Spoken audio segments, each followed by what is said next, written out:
everybody, and welcome back to Morrowind. Today we're gonna become the Nerevarine. That's never gonna be natural to pronounce, and I'm never gonna get good at it, so don't even ask. We should probably go to a Hamusa camp, which is a lot closer from Telmora, but this is like where I'm starting to doubt whether it's, you know what, I need health and, well, magicka anyway, so what we're gonna do is we're gonna get there in such a friggin' roundabout way. Please intervene the divine, which will be placing me up right in Sadrith Mora, and from here I can take a boat to Telmora, which is how I'm gonna restore some of my magicka and health without resting, because you kind of rest inside of boats, which probably makes sense. Your person is very, very sleepy, so they just have a nap in the boat. And from there we can just run straight to a Hamusa camp, which has become like half a distance closer to what it was if we just ran from where we stood. Except that I also got to take a nap on a boat, which is like an extra good thing. I have a really giant cat in between me and everything else. He's a stretchy boy. He sometimes touches things. I have two keyboards here. One that I am not using is like all the way near his butt. So I'm kind of really afraid that at some point he's gonna start clicking buttons. We're gonna see. The more things I can bind in a very weird way with shift plus an extra button. I should probably clean my keyboard a little bit. Oh god, whoops. Apparently I tapped load. Great! Who doesn't want to undo their progress right after doing it? Don't worry about cleaning your keyboard without saving me. Again! I love making no progress in like 2 minutes because I've done it dumb. We're just gonna start spamming the quick save button to make sure that doesn't happen again. May you find me worthy. Mind you, normally I don't just start wiping my keyboard. It's just that I noticed that there were some droplets on it. I was cleaning my ceiling yesterday, which is definitely an interesting thing to do from all perspectives. I managed to damage it with soot, so I'll probably have to repaint. But I'll try a whole bunch of different ways of cleaning it in order to not have to repaint it. And I'll probably still have to repaint it anyway. But some of the cleaning methods included spraying things up because it's sealing. So I think that is what there's signs of on my keyboard right now, which is okay, I guess. It's not too great having cleaner on your keyboard, but what is this about? Won't kill me. Well, it's one of the ones where they're like, be very careful with this, don't get it in your eyes. It's like, it's not in my eyes, it's on my keyboard. It just, I don't know, might be better, might be worse. Anyways, we did get some magicka back and some health, which was nice. Though getting where I want to go is a bit complicated right now, because I wanna get that way. I wanna go that way. Right. Probably just running on water will make the most sense. But I don't have it on a quick button, so I don't like using it all that much. Because that way, a fish stops biting me. Anyways, if you're watching this like post-packed on YouTube, I stream at 6:30 AM on Thursdays and Saturdays. And you can catch this live if you want to. If you don't, and you're enjoying what you're seeing on YouTube, please leave me a comment. I don't even care what it's gonna be. I will respond. So if you leave a non-topic comment, you get a non-topic response. But Even if it's like, I like green gumballs the best, YouTube algorithm loves engagement, please give me more. Ah, there we go. Yeah, arrived at the next camp that we need to convert. Did the person thing that was attacking follow me? I don't know. Anyway. Probably. Ah, it's a crab. Let me just heal off you, crab. Thank you. They have no chance of reflecting me, so that's always nice. I like it. I now need the wise woman's yurt, which, from what I've learned, is normally slightly away from the tribe. But for all I know, it doesn't work that way here. Oh, look, she has a giant yurt in comparison to everybody else. Is it because you need all the extra space to make potions, or do you just have sleepovers on the regular, considering that you have 4 beds? May you find me worthy of your attention. Actually, do you just enjoy, like, having intimate company with more than one person? Have you given the courtesy first to my Gulakans? No? Have you no matters? Go! Do what you should before I will speak to you. The Gulakans of the Ayamusa are Kausi, Herder, and Initiate, Dutadalk, Hunter and Brother, and Yanamu, Scout and Brother. Fuck me! That's like a whole population of people. So we're looking for a lot of people named Weird, and we're looking for a lot of people that are named things like Brother and Initiate.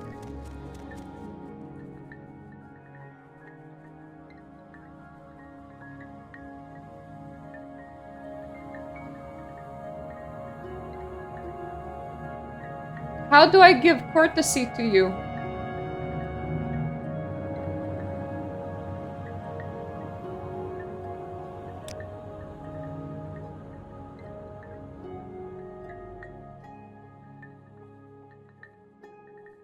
Foida, there we go. Foida means fire river, and nope. That's not it, I think. The native Ashlander language, the deep ash dark ravines which run down from the Red Mountain. Volcanoes are called Foida. The lava from Red Mountain is very fluid. It runs almost like water. Foida Mamaka? Okay, that's volcanic ravine.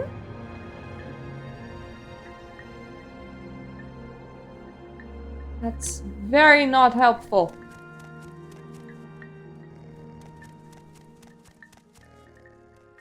There's someone watching. I need to have a speech with her again. Given courtesy to my Gulakans. Kausi. Dutdalkak. Yenemu. I think what follows is just what they are to her. So, Kausi. Not Kusi, but Kausi. That's yes, Outlander. Kamu. What do you want? That's Adamu. I am so not gonna remember what they're called. There we go. Kausi. What are you doing here? Well, I'm getting stuck inside your fireplace. But also, I would love to give courtesy if I could.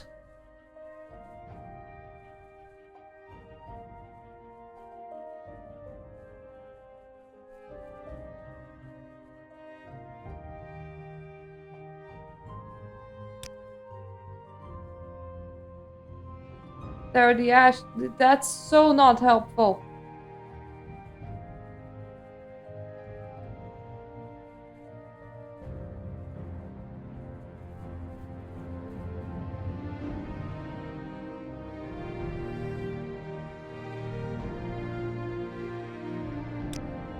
Could I just go to your ashcan directly?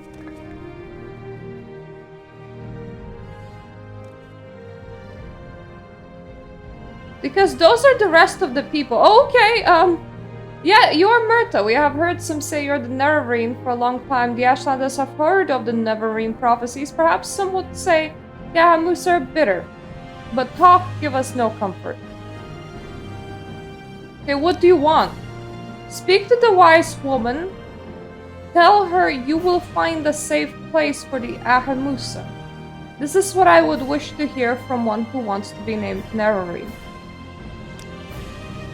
You must forgive us. Perhaps these are great days. Perhaps the prophecies are fulfilled. But to the Ahamusa, all we know is that hunger and disease stalks us, and monsters prey upon us. A hero reborn may be a wonderful thing, but it means little to us unless we have a safe place. May Well, I help you? that is you know, good thing to ask for, I suppose. If you have come to steal, we have nothing, Outlander. If you have come to fight, then kill us and be done with it. Well, I think someone's suicidal. But if you're the Nerevarine, please find us a safe place for the Ahamusa. We need a place to go where our herds and people can be saved from the blight and blight monsters. For us, it is a matter of life and death. We hope some happy day Nerevarine of prophecy will defeat Dagoth-Ur and cast down the false gods, and the blight will be gone. And there will be no more sick animals or monsters, and we can live here in peace. But if we do not find a safe place now, we will not survive to see that happy day. The blight is a sickness you get from being outside during ash storms. The sickness comes from Red Mountain. It makes normal creatures into terrific monsters. Terrific? Terrible! Blight monsters. The corpus men, they crawl from under the mountain. They prey in the night like demons. They follow the blight storms. Walk in the storms, bring death, disease. Hunters won't hunt. Herders won't herd. Scared to go out on the land. Ahamusa are people of peace, not war. We fight, we die. We don't fight, we die. We must have help, or there will be nothing left. Red dust from Red Mountain. Grass dies. Kwama and Guar go mad. Fight and fight. Hunters cannot find food. Herders get sick. Watch the herds die. Lands to the west belong to Urshaku. Lands to the south belong to Zainab. And to the north, water and monsters. No safe haven for the Ahamusa. Should I just go and talk to the Ursulaku if they could, like, house Ahamusa?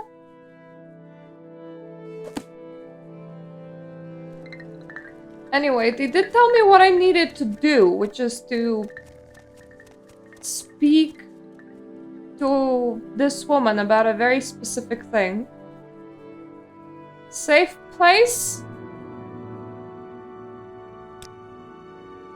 Do you come to claim the name of Nerevarine? Then you want to speak to the wise woman. Okay, I thought you were the wise woman. I'm sorry. I must have entered the wrong yurt. Ah yes, this is the small yurt, and the wise woman is the one whose yurt is bigger than anyone's peepee.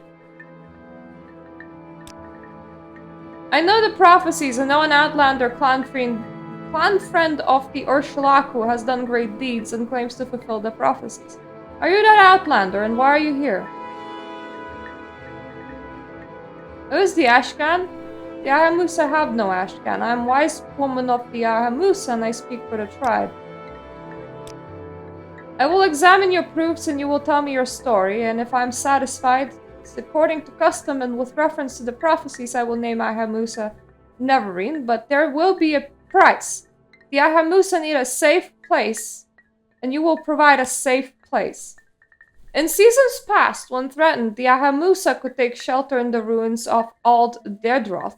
But now, the priestess Hirani Indervel had come and restored the Daedric shrine, and worshippers of Sheogorath dwell there, protected by terrible sorceries and summonings. First you will go to Ald Dedroth and make it safe for the Ahamusa. Then you will return and I will accompany you there. And if Ald Dedroth is a safe place for my people, then I will name you the Nerevarine. It is a Daedric site, a shrine to Sheogorath, the Mad Lord. The surface ruins are on an island of a great distance north, as the racer flies. It's not very helpful, but I probably already have it on my map. For those who serve Sheogorath, the Mad Lord, there is no good or evil, right or wrong, true or false, real or unreal. For them there is only what they want and what they see. With such carelessness, only the very strong and very lucky cultists survive, while the weak provide sport and amusement for the others. And the spawn of Sheogorath are never twice the same, and each more terrible than the next. It is an evil cult and dangerous.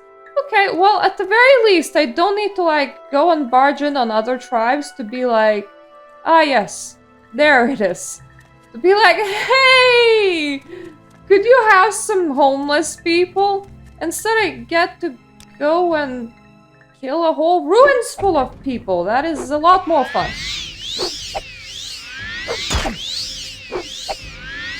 Now, one of the most unfortunate things is that I will need to make her swim all the way there.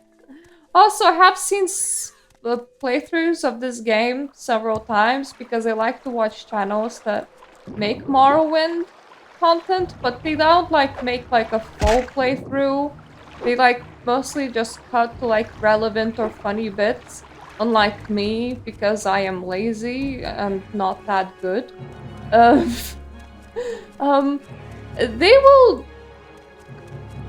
They will do this thing where they will grab that lady and just run her into ruins full of things and just run her all the way to the end, and as long as she doesn't get hit, it's like good enough or something like that. But I wanna like legitimately help these people. I don't just wanna do things for the sake of doing things. I mean, sure, you can not roleplay in a role-playing game.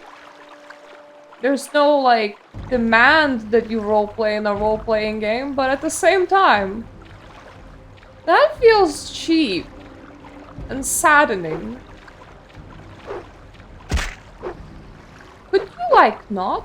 Oh, wow, that is a lot of fish. I'll have to take care of the fish on my way back, considering that the lady will definitely be swimming, which means that I will definitely be just cutting down the fish. I will kill you quickly, something says. Cool. Good for you. So if you decide to, like, live in Daedric Shrine as a herder, is that, like... How does that work? Does it work?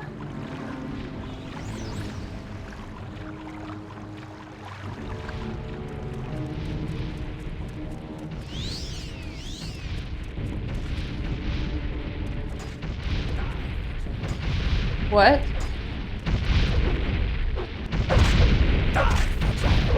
Why is there like a Nork fighting a priest?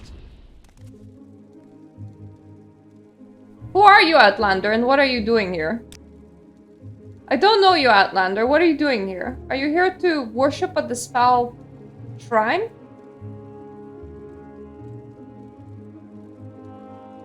No, I'm here on the quest to fulfill the prophecies. No, you're the false incarnate and the devil of lies.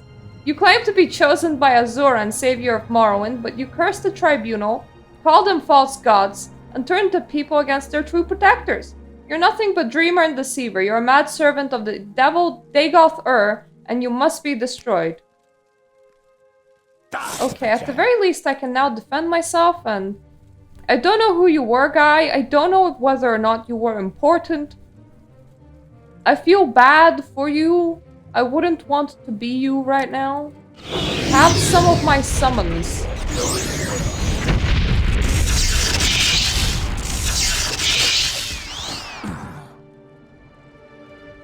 Well done! The Star Matronak always survives. That is pretty heavy.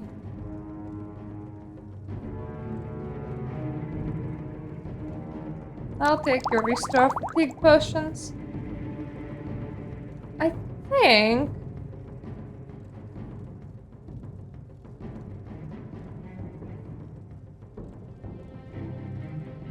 $450 for 3,000, sure. You know what? I'll take it. This means that at some point I'll have to go shopping.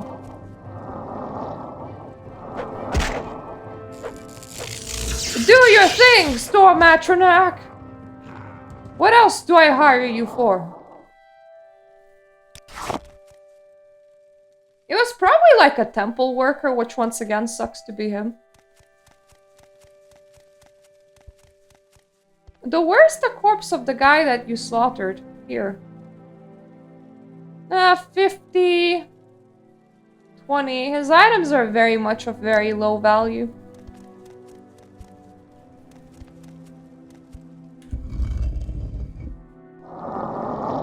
If I can, ideally I will enchant myself to be OP before I face the final boss of the, you know, non-expansion, but if I can't...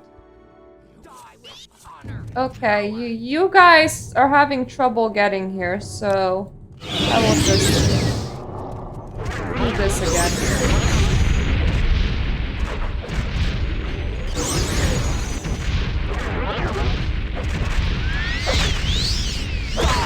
Honor, power. Escape while you can. I will kill you quickly. You will. Jesus, who paralyzed me?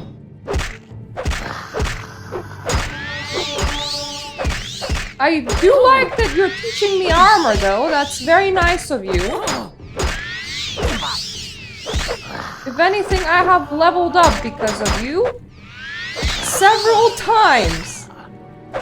You too. Nice to meet you. Weird person. Jesus. That was... Yeah. I think I have an unenchanted robe in Balmora's guild. I suppose worst case scenario, I'm gonna go outside and stand outside for a little bit because I do want to level up. The worst case scenario, I can just buy one.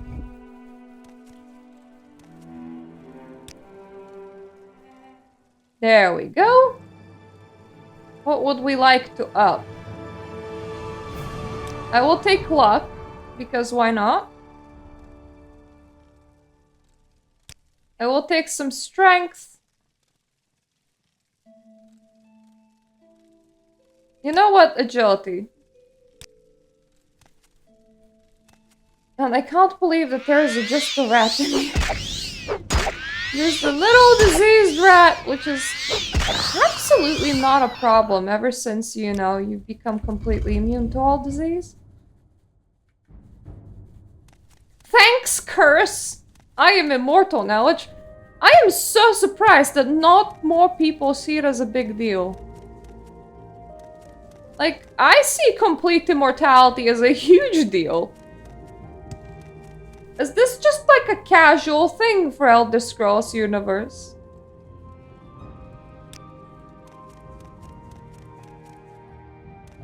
That is the right wing. That will probably logic follows will be the left wing. And down is probably down. I don't want to like rest or take too long in case, you know, they respawn. Yeah, that's Inner Shrine. I'll clear all the wings. I'll also steal all their loot. Sometimes there's like loot on the ceiling. I'll be ours just levitating everywhere to check for it.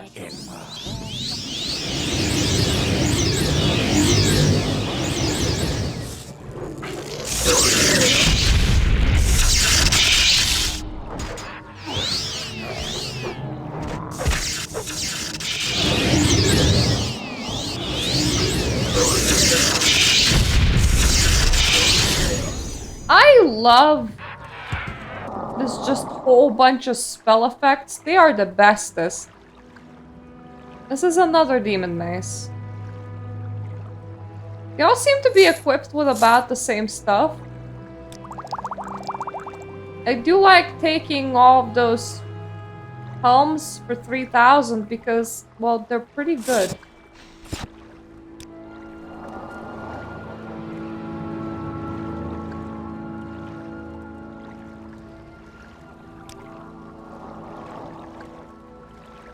restore health potion. I like those. Also restore fatigue. Cheap restore health. Cheap restore health is not the greatest, but I'll still take it. Another helmet and another mace.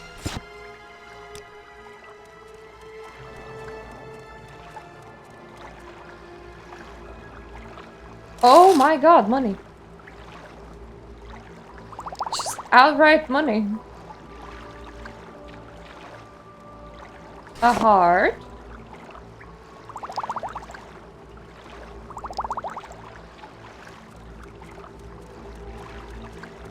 So this is like the actual shrine to the Sheogorath.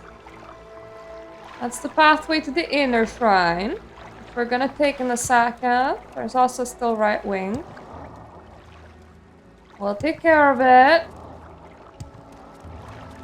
Wanna make sure that I did absolutely get every single person.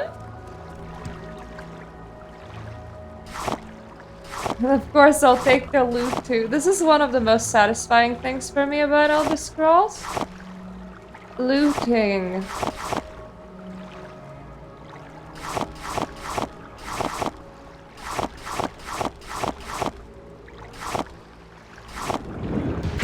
Oh, okay. Whoops.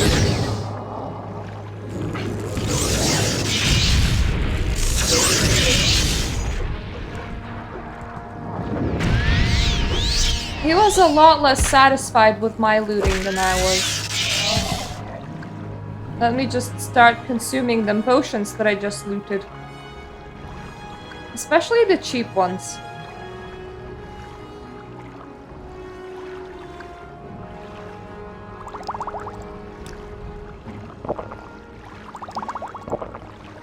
Let me just drink both of them, and I should have the ward equipped. Let me just get my health back. There we go. I love my items. Like, I legitimately love it.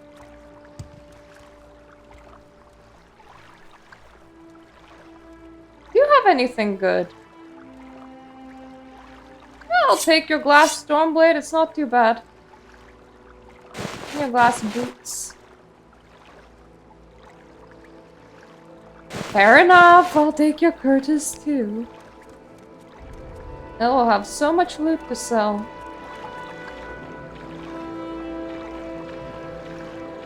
You know, I am not doing a favor right now. They're doing a favor for me, considering that I have found a very big place to just loot in here.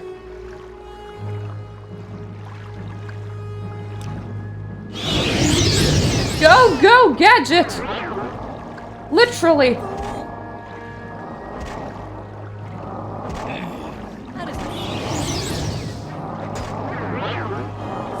I think they got paralyzed.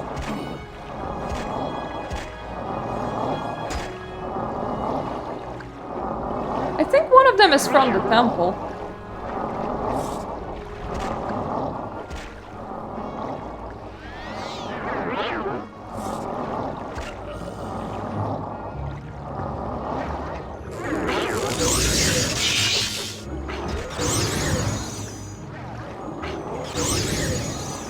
Well, it looks like the temple person lost. Had nothing to do with it, thankfully.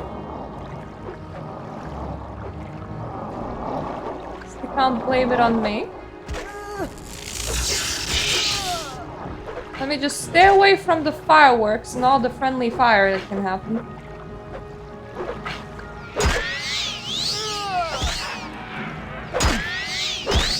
Oh my god, are you a golden thing? A golden saint? I think you are. I do remember you guys from... Don't have a soul gem. Never mind. Okay.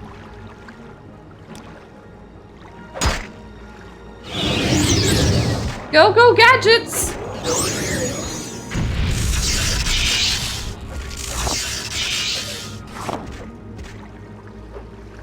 I don't really want raw ebony. That's very... Jesus. Okay. maybe I shouldn't touch that loot. But I mean, then the other people will come in and they're gonna touch it. And that's just as bad. Don't want them to get hurt now, do we?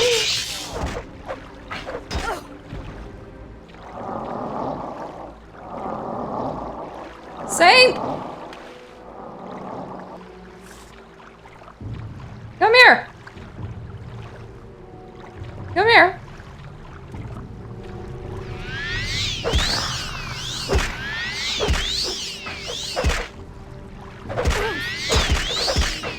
Oh god. I just sucked myself for a little bit there.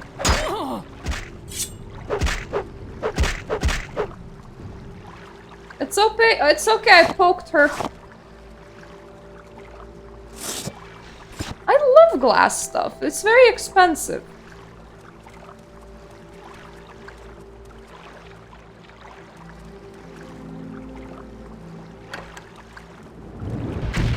Ah, that's how we spawn you. You are the trap. How much intelligence?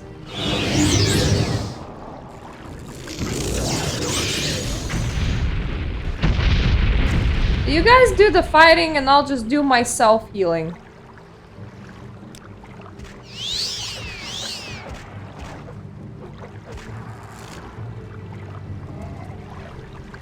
Thank you! Now I do need to unlock the chest.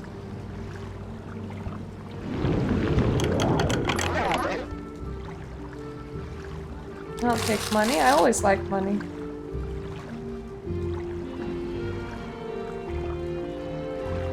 Those are very boring books. I've already seen them. Yeah, there's nothing super good in here. We'll take the emerald, the ruby, and the diamond though. Thank you!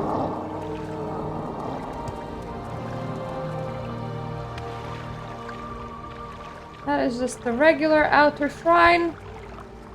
There's also the other wing. The right wing.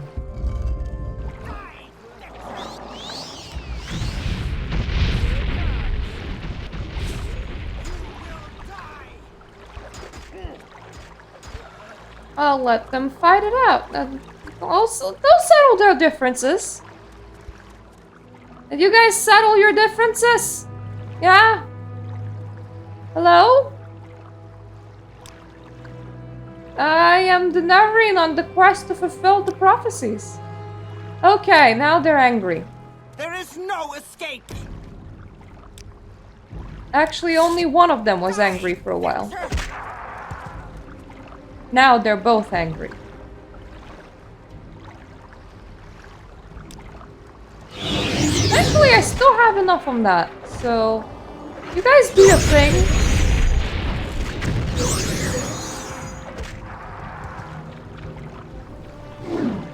Okay, now I don't have enough charges.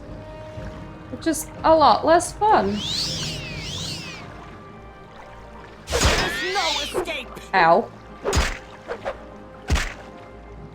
Ow.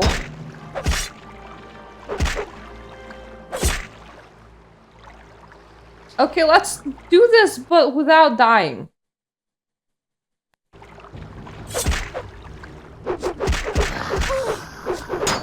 Stupid!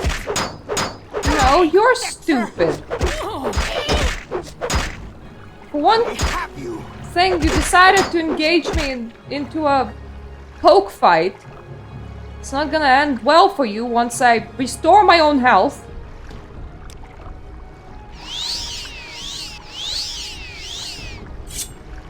Aha. Stupid. Who's stupid now? Stupid! Yes, yes, you are. Stupid! Oof. I am getting so full of loot now. I'll take your helmet. I'll take your potions. I'll take your mace.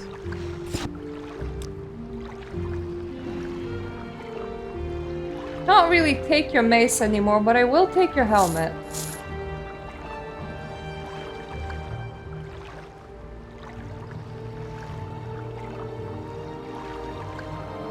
Why are your boots so heavy? I have so many questions, and most of them sound as, why are your boots so heavy?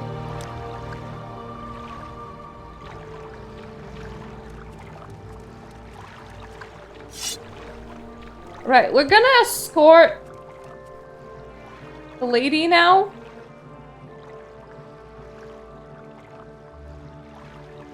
That is a good money ring, so I'll take it.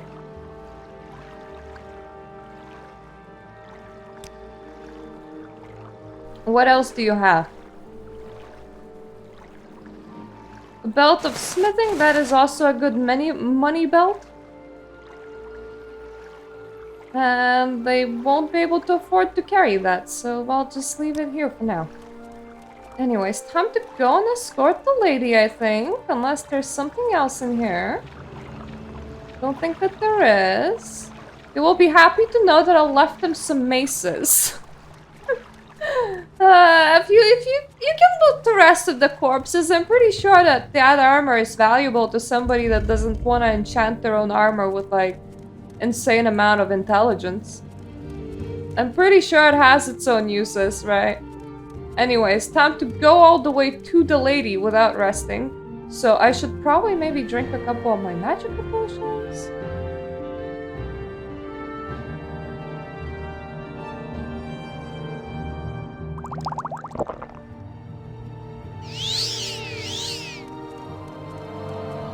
It's probably a better idea to just save them.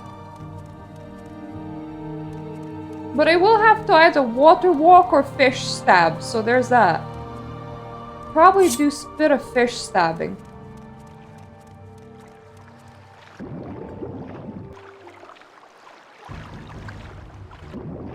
Fish?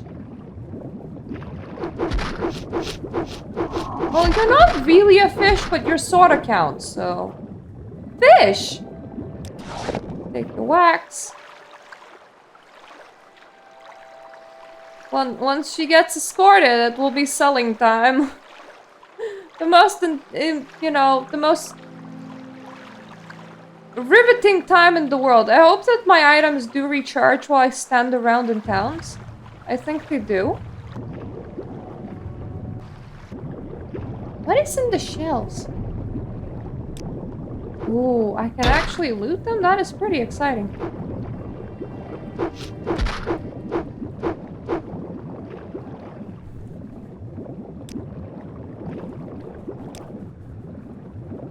Okay, let's not be the Argonian the Drowned. That would be very laughter-inducing for absolutely anyone that would hear that story.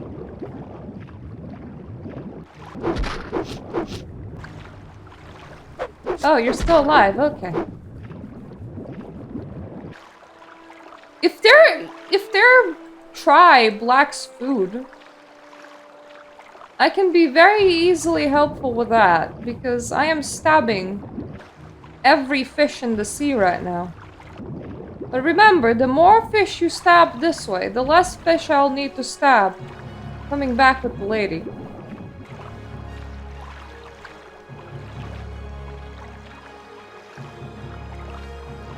Proving that the place is, you know, safe and stuff.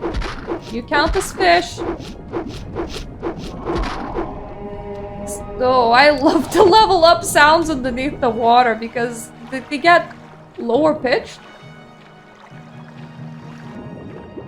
The music doesn't change, so that's quite interesting.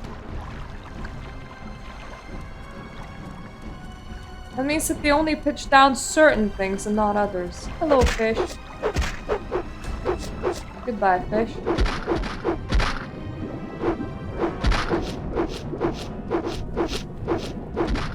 I feel like I'm inside that fish's mouth.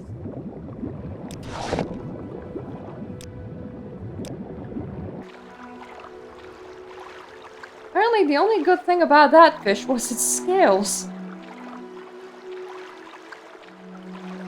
This is so slow, but then again I am carrying a lot of stuff right now. Fish? Oh, fish man. Okay, fish man.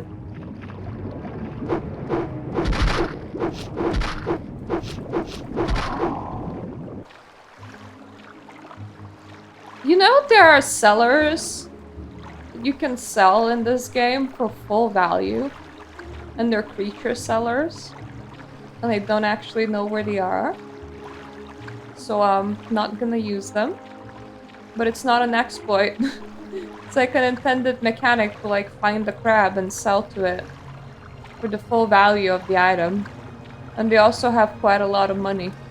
But my to-go seller is the armor in Balmora. Has like 1,500 and it pays me 50% for everything that I bring him. Which is good enough. Oh, that's where you are. Okay. Time to stab a fish. Stab the fish! It will probably... I can't figure out if the sun is going down or coming up. It's hard to tell. Don't laugh, I am an Argonian. I live in caves and underwater. Where fish? Oh, that's where fish.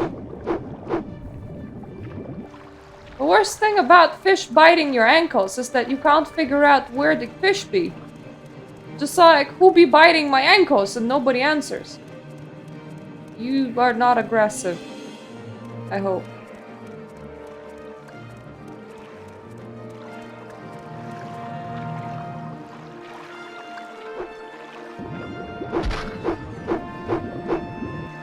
Goodbye, fish.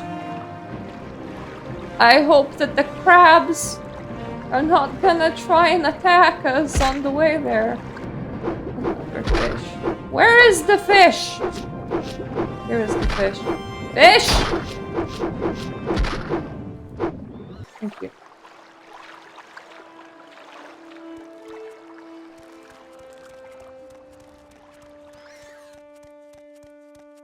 I hear a bird. I can stab a bird too. It's not a problem for me. Oh, I think that the sun was setting, judging from the fact that it is dark now. Hi, I stabbed everybody. When you're sure that Daedroth is safe, then return here to me. I will accompany you, and together we will cross the water to Daedroth. If I may pass in safety into the old sanctuary to see great statue of the inner shrine, then the place is safe for my people, and I have not arts of war, but I have courage. I wager my life against the safety of my people, but if Daedroth is not safe, if I die on my journey, remember, if I die, you will not be named Ahamusa Nerevarine.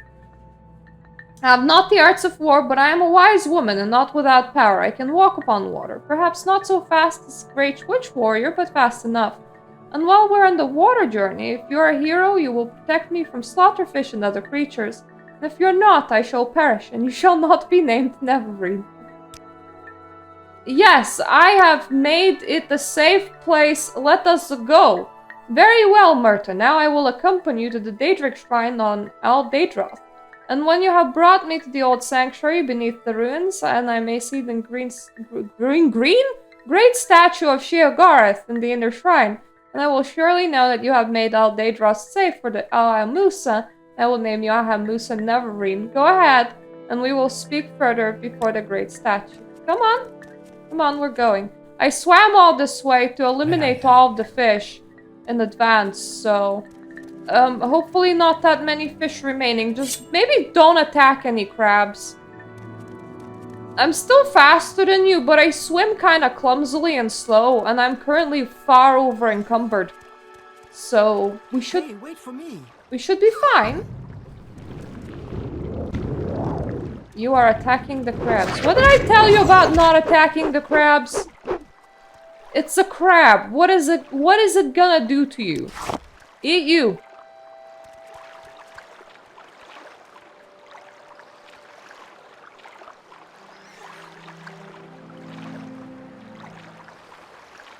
Do you even cast the spell, or is it just your natural ability to walk on water? Please don't get stuck on the scenery.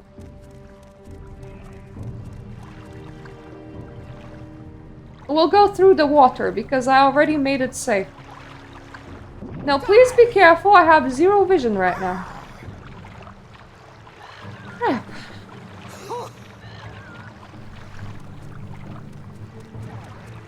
Hey, wait for me.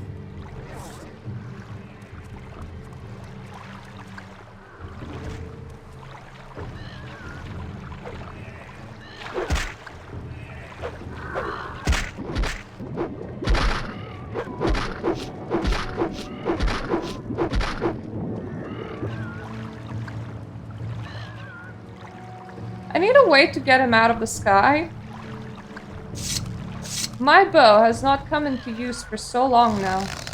This is the end of you, Swit! Who are you saying that to? If it's to me, I'm now wondering why. Die! Who are... Is it to me? Are you telling me to die? Die!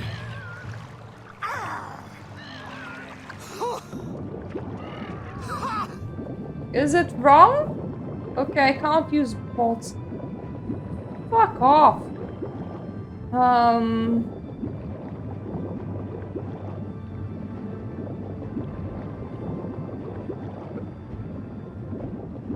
Do I have anything good on here?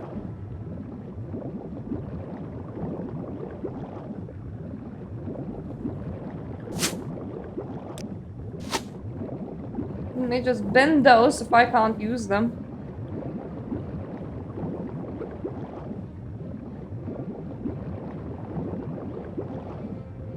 You know what? Sure, let me just eat a levitation potion and then let me just arm myself with my panto and my shield.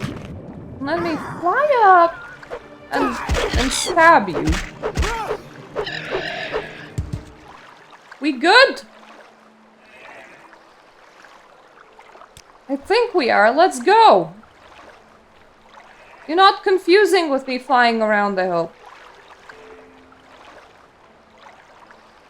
It will wear off eventually. Let me just remember that I can feed myself like 1,000,002 fly potions.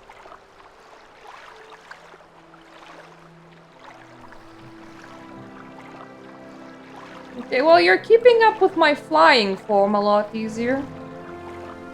Probably because I'm a lot slower when I run on air.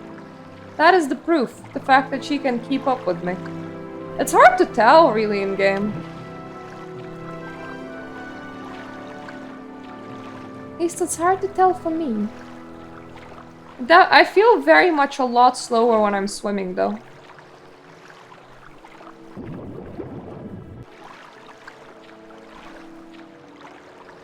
How? Okay, fairly ridiculous. I was like, how ridiculous does this look? The answer, fairly. Fairly ridiculous. As my whole body wiggles.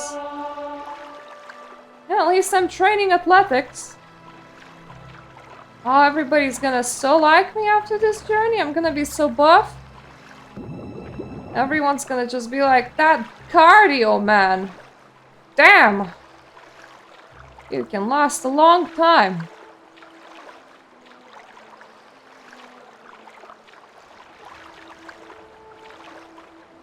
To be fair, I could also show them my wiggle dance, which is whatever this is. I saw a video because YouTube now has like this recommended tab. And they're like, if you're uploading videos with like specific tags, you should like look at the recommended tab and like figure out, well, research tab, and figure out what other videos get uploaded with the same, you know, tags as you do. So to improve like how many people watch you and stuff. So This doesn't feel right, so let's come down the Hey, mountain, wait for because me. you're not gonna climb over a mountain. And it's far easier for me to swim along here for a little while than it is for me to try and force you to climb an unclimbable mountain. So, anyway, the research tab showed me like a video that is mostly trending, and it is why you don't want the remake of Morrowind. I don't know. I don't know what the creator comes to a conclusion with, because I haven't clicked on the video. So, I don't know. It could be an awesome video, but Hey, wait for me. this is the only way up. You'll have to root to me, I'm sorry.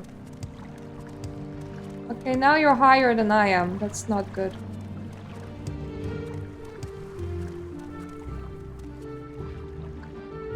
Hey, wait for me.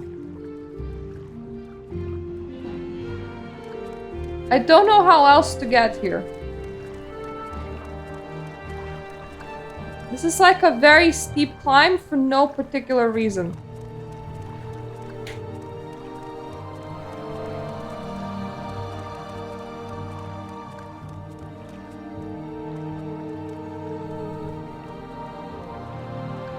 Hey, wait for me. Can I cast a levitation on you? If I run straight in there, would you teleport in? I'm gonna try.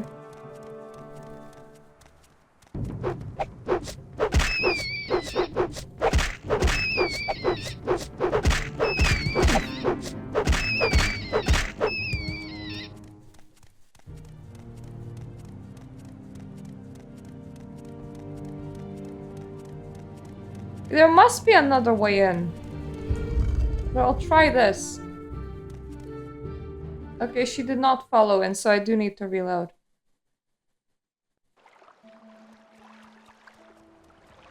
Okay, if you can't climb this, we will have to swim around. But yeah, that person was like, why you don't want the Morrowind?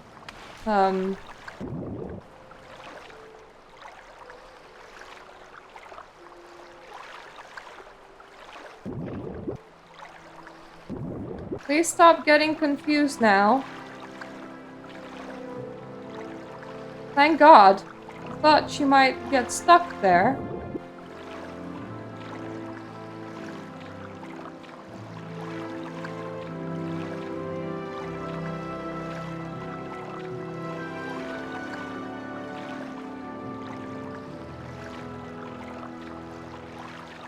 Please pass to me.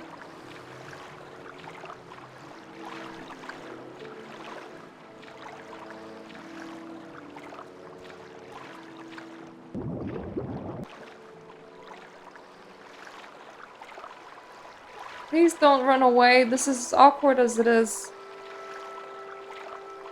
Anyways, back to the point. I can give a lot of reasons why you would want the Morrowind remake. Its animations is one thing. And I don't mean improve this, I mean keep it just the same. Give me this glorious animation all over again, this perfect body wiggle, whatever this is. Hey, wait for me. I am swimming.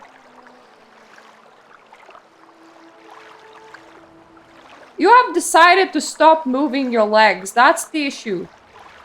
That's why you're slow. Come on.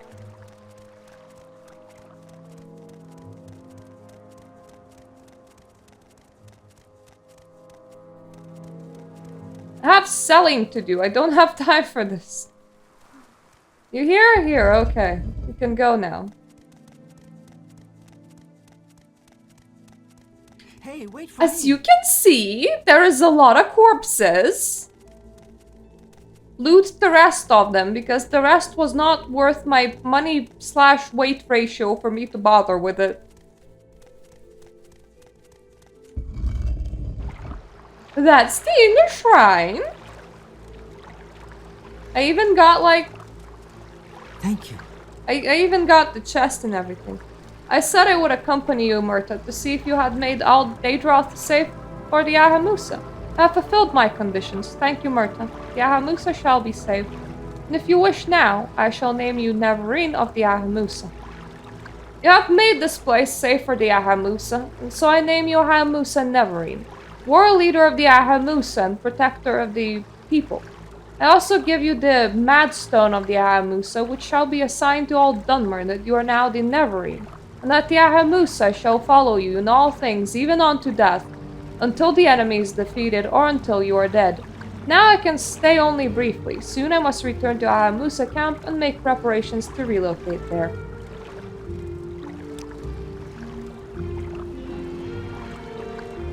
The Ahamusa, oh, great thanks, Nerevarine, and wish you well.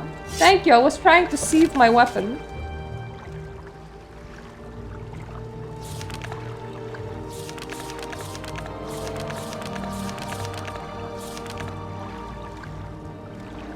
I don't know how many camps I have remaining. This one honors us. Please, speak. What I do know is that I do want to recall home. Or rather, divine intervention my way off here. Onto Wolverine Hall if I... No! Buckmoth Port Legion and Alduin. Okay, this will do. I wanted to visit Balmora anyway, so it's... not a big jump from here. I'm going the wrong way. If I run into Alduin, a dweeby place, call it whatever you want, then they have a stealth strider there, and I can ow my legs, use it to stealth stride my way to Balmora in order to, well, sell. Afterwards, I will be kinda stealth striding. No, actually I will probably be magus teleporting all the way back to that island in Sadrith Mora. I think that's where my recall still is. Never mind. Getting back will be very easy. And from there we can run to the last camp, unless of course the last camp is closer to something else. I think there were only 4 camps, I'm not sure. We make a special trip just for you. Say low, right? Well, thank you. I just made a very special trip here though, I don't want to go anywhere. I think this is all. Oh, right! Vampires of Varenfell and some coins. I can Welcome, friend. I can still vendor those. What should we talk about? There's absolutely no reason to be carrying that around. The Vampires of Varenfell are really heavy as well. Bookseller! Here you are. Unburden me by 4 pounds, please. Well, 3 pounds. I should probably slot the secrets of Dwemer shit somewhere. I'll leave it in a barrel just in case we do need it. Any random normal ass vendor will take my coins. So you will do. Have some coins! Thank you. I should stop going to him. He gives me very bad prices. Welcome, friend. Hello! Welcome back to my storage barrels. Can we still fit a book in here? Yeah, we can. How much money? 81,000. I have 81,000. And let's just test you. What would that give me enchanting wise?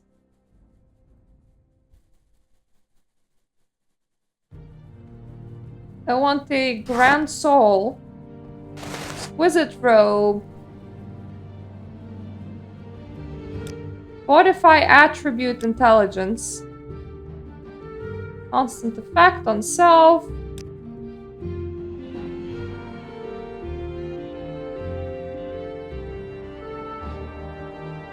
I can fortify it by 19. And if I wanted 100, I would need 400,000 gold. That is my problem.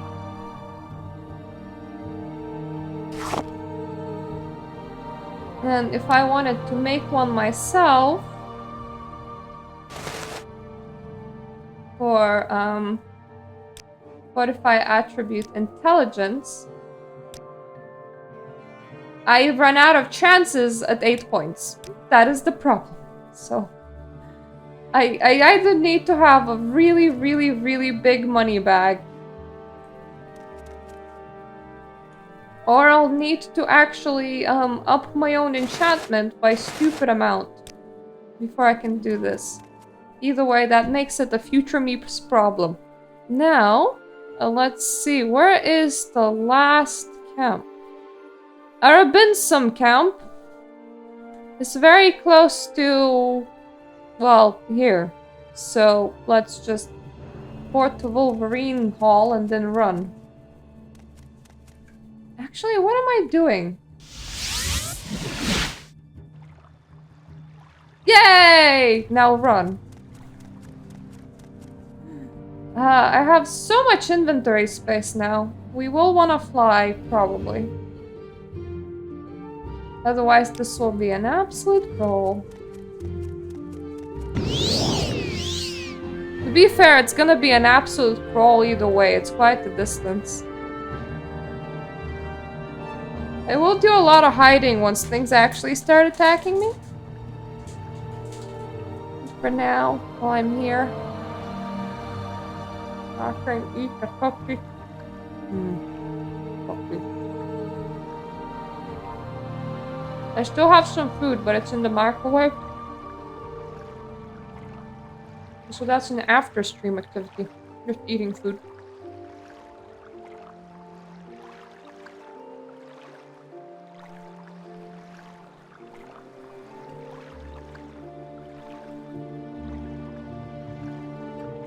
I think this will be the last, like, camp though.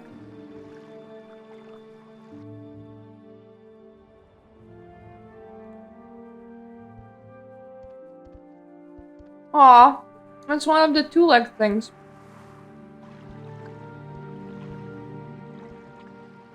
I thought it was a minotaur, I don't know why. I should be able to improve my levitation speed. Just run a lot faster. You know.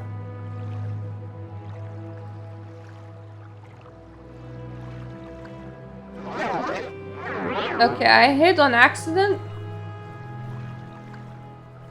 Because I thought I might be approaching something dangerous. But no.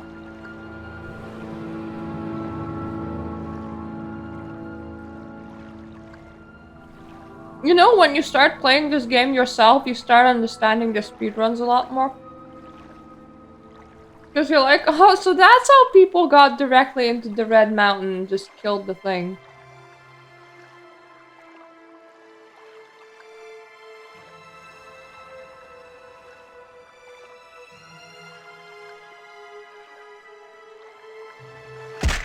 Ow. Excuse me, I was flying here.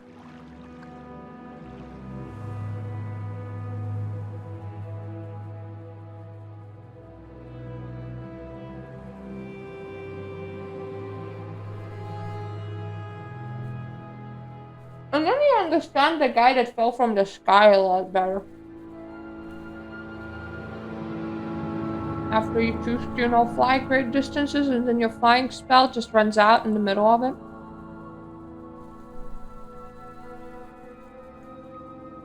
No, another reason why we need a Morrowind remake these legs. They look really funny. No other game had they made the funny looking legs ever again. I think that's a shame. I think Morrowind Beast legs should come back.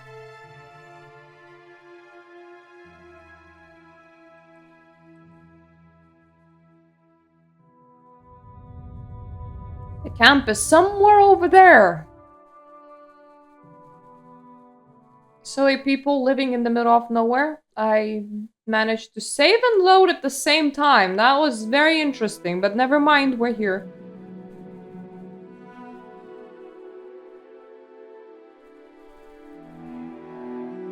Thankfully, it saved before it loaded instead of loading before saving. Hello! Your hero has flown in, literally.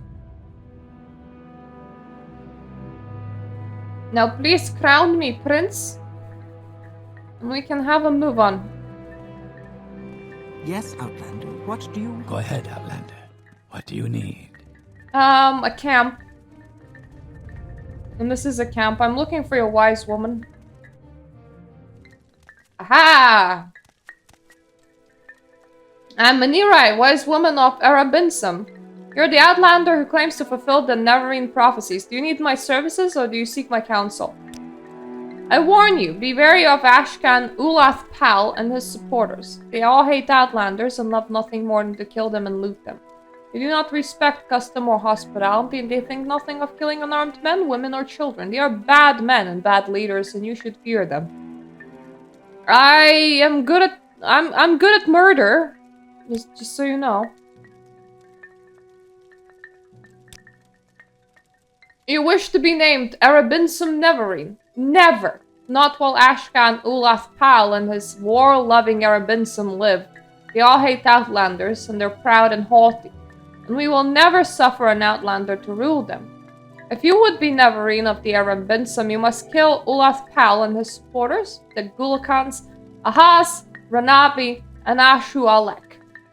Then you must help me make peace-loving Arabinsum Gulakan Han Amu or Shakan.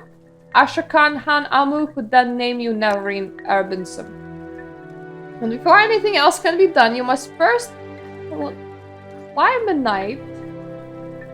Climb a nut? Oh, eliminate! Oh yeah, that makes sense as a word. Eliminate Ulath Pal and his supporters. And you should come speak with me and we will discuss further how you might be named Arabinsum Nerevarine. Ulath Pal is always in his hut, protected by his bodyguard Gulakan Ahaz. I am just a weak woman, and I'm sure you would know best, but I would kill Ahaz first, the weaker of the two, if I had secret magics and powers. I would use them to preserve me while I defend against the two enemies at once. Ranabi? He's mean and solitary. He's cunning, but he relies too much on the power of his ancestors' enchantments. He's not too strong, but beware, he bears a poisoned blade. I think I'm kinda immune to poison, it's fine. Do you know where he is, though? Ashu Alak is a great fighter. Strong and experienced of Arabinsum, he wears enchanted armor and boasts none of the Arabinsum can defeat him, not even Alak Pal. That was not very helpful, because now I'm gonna go to the yurt to kill an Ashkan, and then I will... Is there something I can... I don't know, stand around? Okay, Ranabi is here. There's someone watching me. Oh, thank God they all together. Never mind. I should re-equip to my normal equipment. Would be very funny if I tried to stab you with a staff, if it wouldn't be so sad. You're the outlander who claims to fulfill the Nerevarine prophecies. What do you want? Very well, the problem has an easy solution.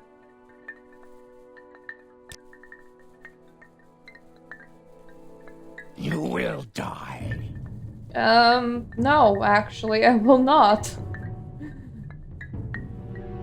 Yes! My stuff has recharged! Have you heard about the power of combined a whole bunch of elementals?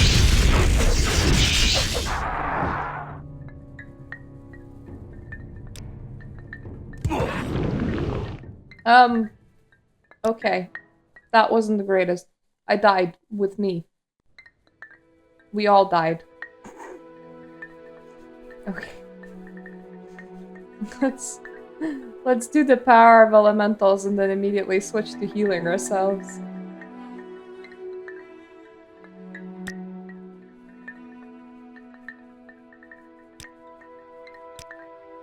You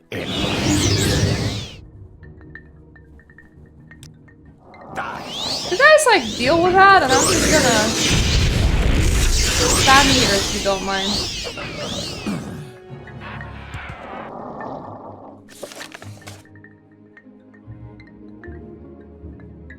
Okay, I have slain one of the war-loving Arabinsome Ashlanders, but perhaps it would have been impossible to have friendly dealings with them or their leaders anyway.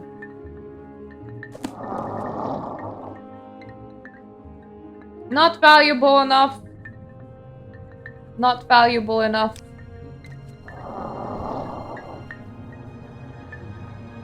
14,000. I will be looting that, my fine sir. I am working towards being able to enchant myself. I need all the money that I can get.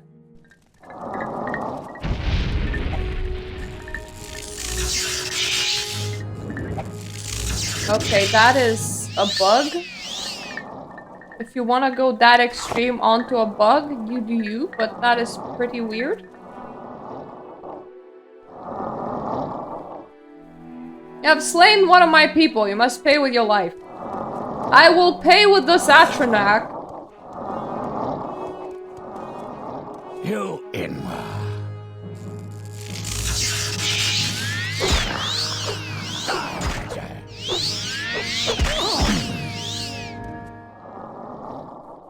Man, the Satronak is making quite the team.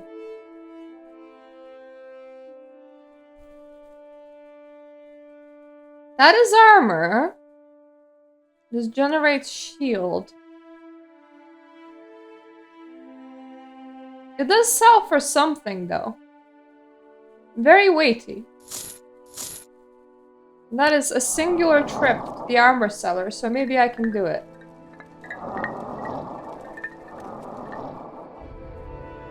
Hello! Oh, okay. Well, my side has expired, so just... No escape.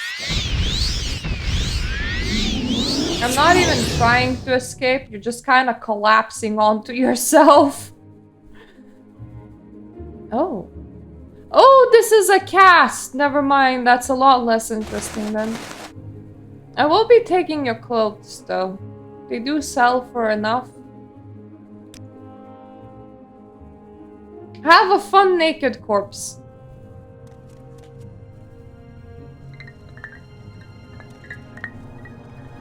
Okay, killing's done.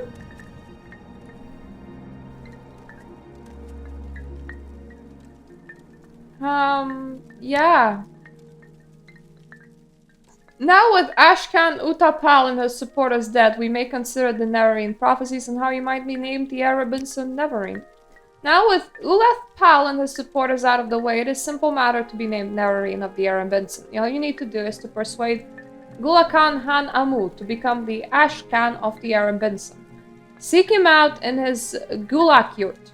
Be prepared, however, Han Amu is not the material one would choose when looking to make an Ashkan. May be difficult to persuade. He is the son of the former chief, Iran Amu, but he is nothing like his father. His birth gives him strong claim to lead the tribe, but the many virtues required to be Ashkan, he lacks only 3 things: strength, courage, and wisdom. So, out of many virtues, he lacks all of them. Okay, got it. Han Amu, I think I'm looking for. You are here. Cool.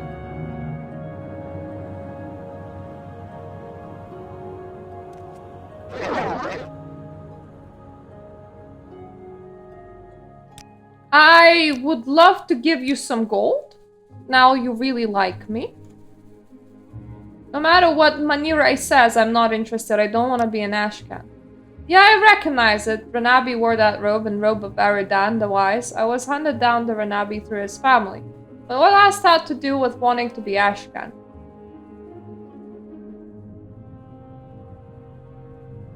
I'm gonna give you the robe and make a little speech.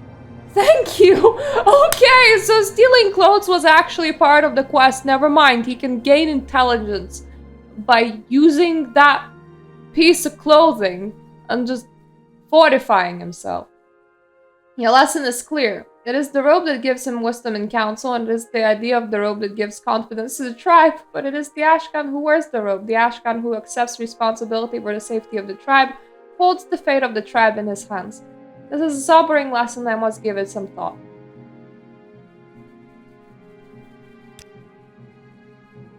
Yeah, I recognize it. It is the war axe of my father. Okay, so I don't get to actually, you know, have the items. I'm just gonna feed him the items back. The war axe of Ainamu. Ulaf Pal had it from my father and carried it as an Ashcan. But what has that to do with me not my wanting to be an Ashcan? Well, have it with a little speech. Thank you. Your lesson is clear. It is the axe that gives strength and more. It is the idea of the axe that gives confidence to the tribe. It is the Ashcan who bears the axe, the Ashcan who accepts responsibility for the safety of the tribe, holds the fate of the tribe in his hands. This is a sobering lesson, and I must give it some thought. Please, I don't want to be Ashcan, don't you understand? I won't be any good at it. I'm gonna be a complete failure, and everyone will hate me more than they do now. Please, I just want to be left alone. I'm missing an item, I think.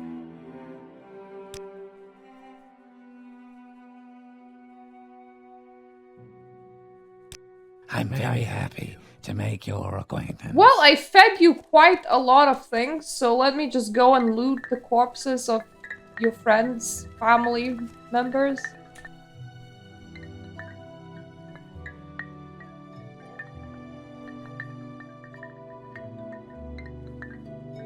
I mean, Heart of Fire seems like it's gonna be correct, so let me just come in and see if I can feed you some more magic items. Just... Yeah, I recognize it. Ahaz wore that amulet. Sanit kills Heart of Fire. Ahaz had it from his father, and Ahaz's father had it from Kinitu Nila, and Kinitu Nila had it from Sanit Kill, Great Witch Warrior. But what has that to do with me not wanting to be an Ashcan? Fortify yourself with every magical item there is. Thank you, your lesson is clear. It is the amulet that gives courage in battle, and it's the idea of the amulet that gives confidence to the tribe, but it is the Ashcan who wears the amulet. The Ashcan who accepts responsibility for the safety of the tribe, who holds the fate of the tribe in his hands. Now with Ulaf Pal dead, I hold the fate of the tribe in my hands, and I must accept that responsibility. Thank you for your lesson.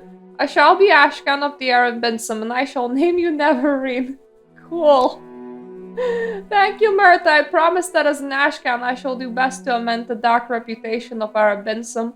And as my first action as chief, I now name you Arabinsum Nerevarine, champion of Arabinsum and protector of people. You must go to wise woman Manirei and get from her the Sazik of the Arabinsum, an enchanted heirloom of the tribe, which shall be assigned to all Dunmer that the Arabinsum have named you Nerevarine. Okay, we had a... This reminds me of like Crusader Kings, where you have a friggin' useless heir, except that here we have a friggin' useless heir, but we have a whole bunch of magic trinkets, so we're just like, here, have it! Have it! You're called Nerevarine, and Hanamu is now our Ashcan. Many changes, many changes.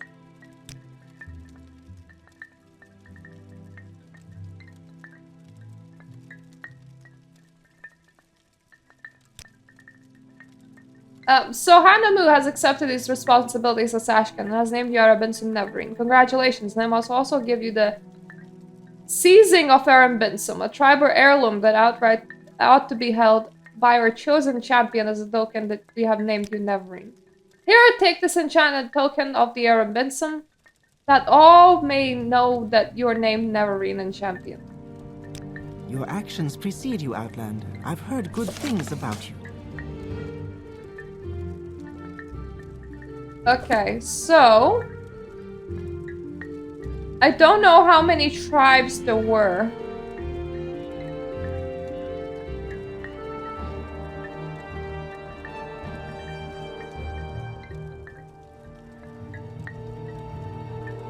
The Nerevarine here. By the Zainab, by Hamusa.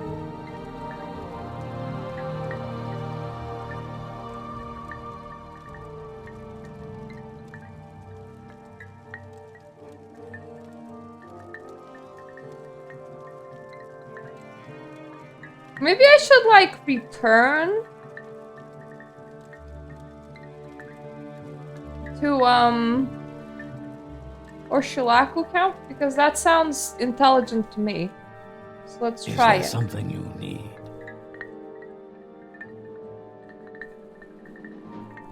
Let me divine intervention myself and then maybe ship to cool.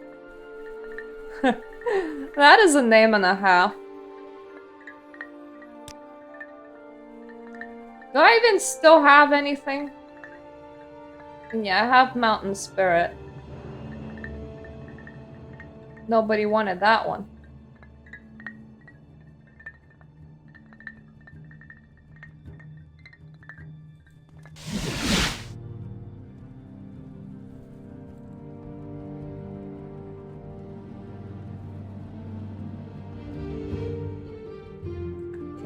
This is a place that has a boat, so I should probably ship myself to cool from here.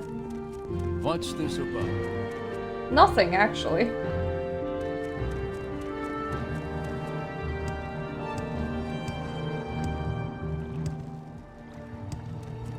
I can see that on YouTube. I have a comment and I'm praying that is a good one.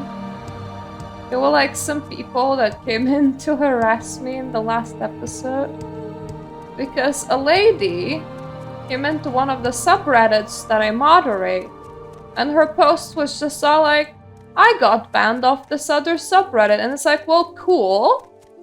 Entirely unrelated to anything here, so I'll be removing the post now.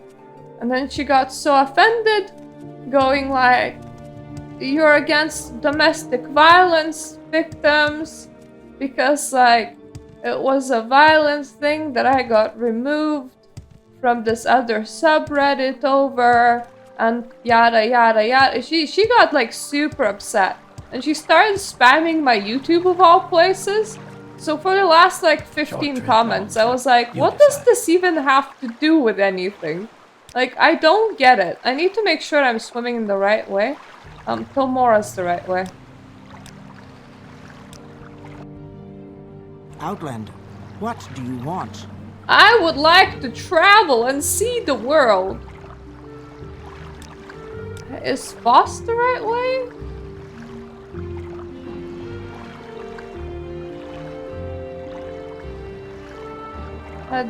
Dagon Fell would be the right way. Vass not so much. I mean, Vass would be, Voss wouldn't be. Cool, please. Feels so cool. What is this regarding, Argonian? Nothing, actually. I'm just... See, that is the legs what we need to bring back. You wish to speak? No, I wish to stare at your calves.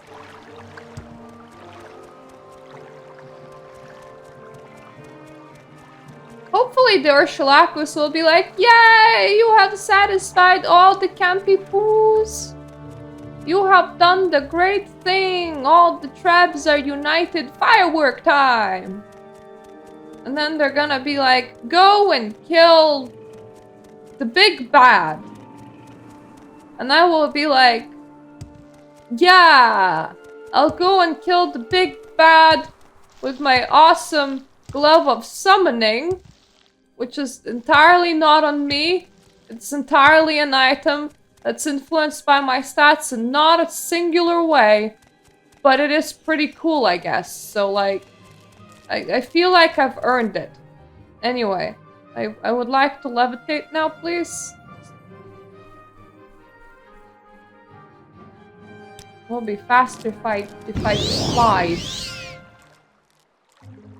Which is not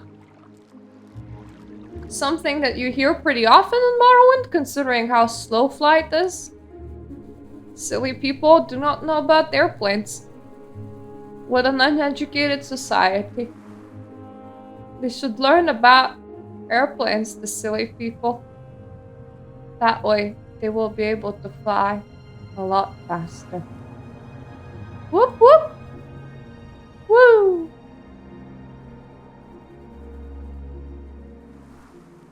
Let me just straighten up.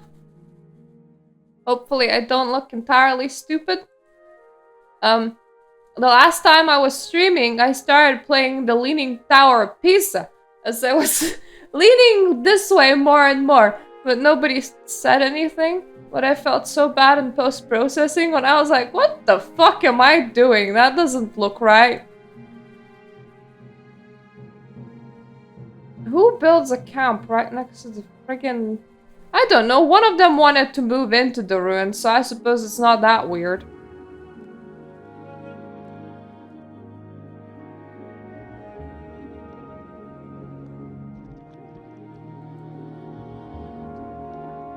Though if I was like, what would be a safe place for my tribe to live? Middle of Daedric Ruin would probably not cross my mind. I mean, sure, it might keep some other people away, but also weird choice, you might die there. You know, just... It is an option. It could happen.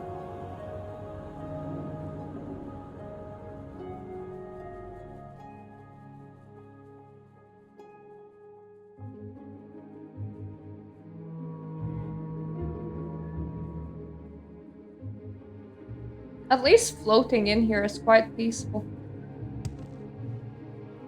I'll just throw in the save. I need you. Why swimming? I haven't been in here for so long.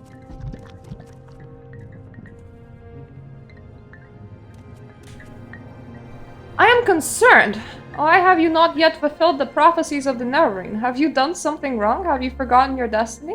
I have heard that the leader of the temple, a man named Thaler Sarioni, is desperate and asks you to come speak with him at his high fane in Vivec City. Please, if there is some problem, go to Sarioni. Perhaps there is still hope! Oh no! Okay! I'm pretty sure that I actually have fulfilled the requirement to become the Nerevarine, right? But, at the moment of doing so, I have also exceeded the requirement to skip. So the game, I think on the last quest, has skipped to the next one. So technically, I don't think that we're skipping of any content, but she is concerned, and we need to go to Thaler Sarioni to, like, do the skip.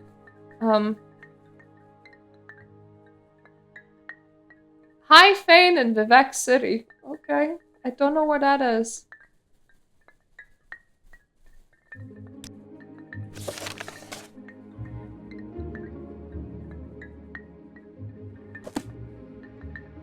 I see this land too. I'll go to Wolverine Hall, and I'll hitch a ride with them. Actually, I can also do boats.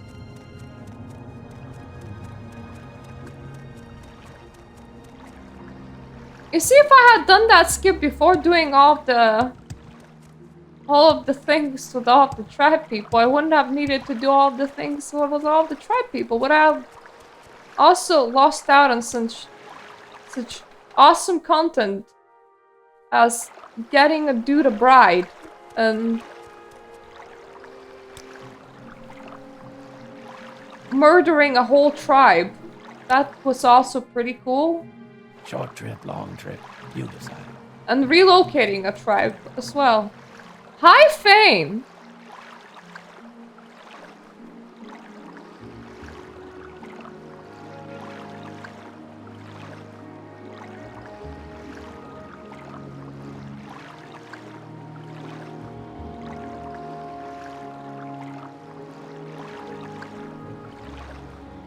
I think I will need to look this up because I have no idea where... Oh, whoopsie daisy.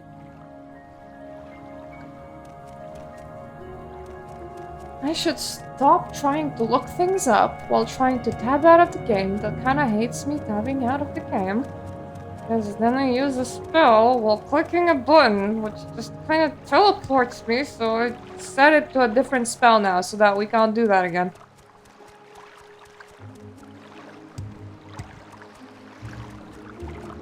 That, or then I will hit the load game button. You'll see.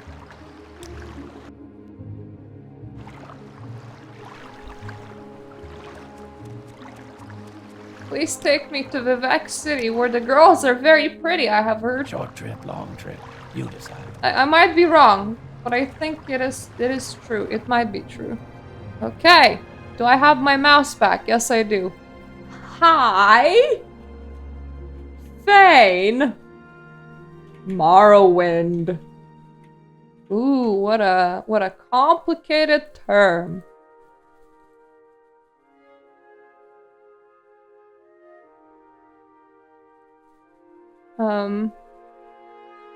Is at the heart of the Tribunal Temple, located atop Vivec's temple canton. Oh, cool. So it is like a temple thing. Fair enough. Ah, yep, there we go. Good job, me. Good job on switching out what I'm casting, because that would have been funny. I'll see me intervention. We're at the temple, and we're kind of at the High Fane, honestly. Because this kind of looked like a High Fane.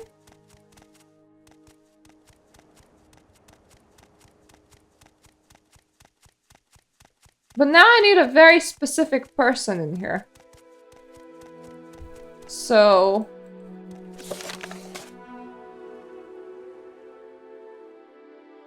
Sarioni. You're not a Sarioni. That's the High Fane. Are you a Sarioni? Walk with virtue, Outlander. I am very virtuous. All of my steps are very virtuous. Are you Sarioni?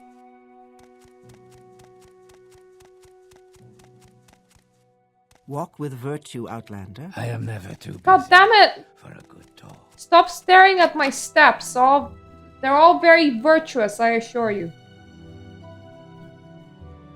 Don't mind me as I break into your house. I'm looking for High Fane. There you are! Well, I broke in and I paid off the guard. I hope you don't mind. Thank you for coming, Myrta. You know the temple's doctrine on Nerevarine. Perhaps it is time to change that doctrine. You're the one they call Nerevarine. You are a heretic, and all who support you are heretics. You may think Imperial law protects heretics, and you may be right, but some of the temple faithful here care little for Imperial law. The temple must protect the people from false doctrines, and as an association, and your association with Imperial intelligence makes your motivations and integrity suspect. But we have reached a crisis with Dagoth-Ur. We can no longer defend the people against the awakened Sixth House.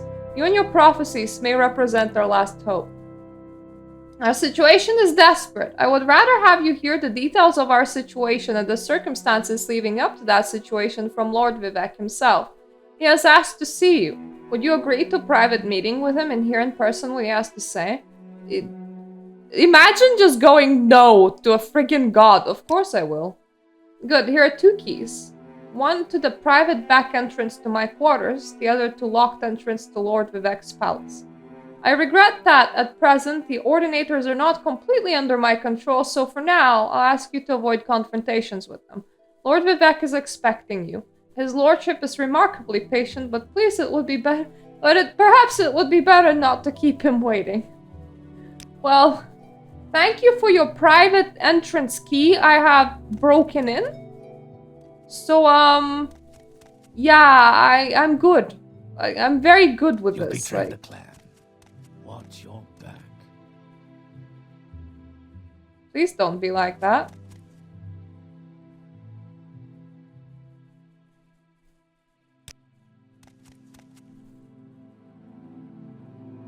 There we go. He still wants me to do that temple quest. Thank God. So, I don't think I'm penalized for breaking into here in the temple. And that's great because, well, I still want to finish the temple quests. And I can't if they're gonna be hating me for breaking into their shit. But I only broke into their shit because I needed to see the guy. It was all like, come and see me. And I was like, well, locked door's not gonna stop me. Ah! Naked dude. Hello. I expected you. We have business, you and I. He doesn't even have an influence bar. Business?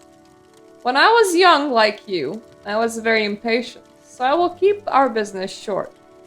Then later, there may be time for other things. First, I propose to remove my curse upon the Nerevarine and the persecution of the dissident priests, and proclaim to all Morrowind that Myrta is the incarnate and Nerevarine, the prophesied savior of Morrowind.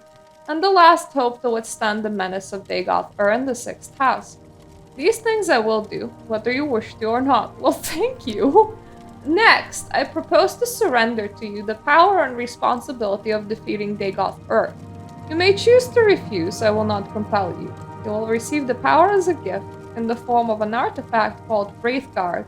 You may accept the gift, then do with it as you will. You will receive the responsibility as an oath. You may give your oath and keep it or break it as you like. First, will you accept the gift? Why wouldn't I? Yeah, I do.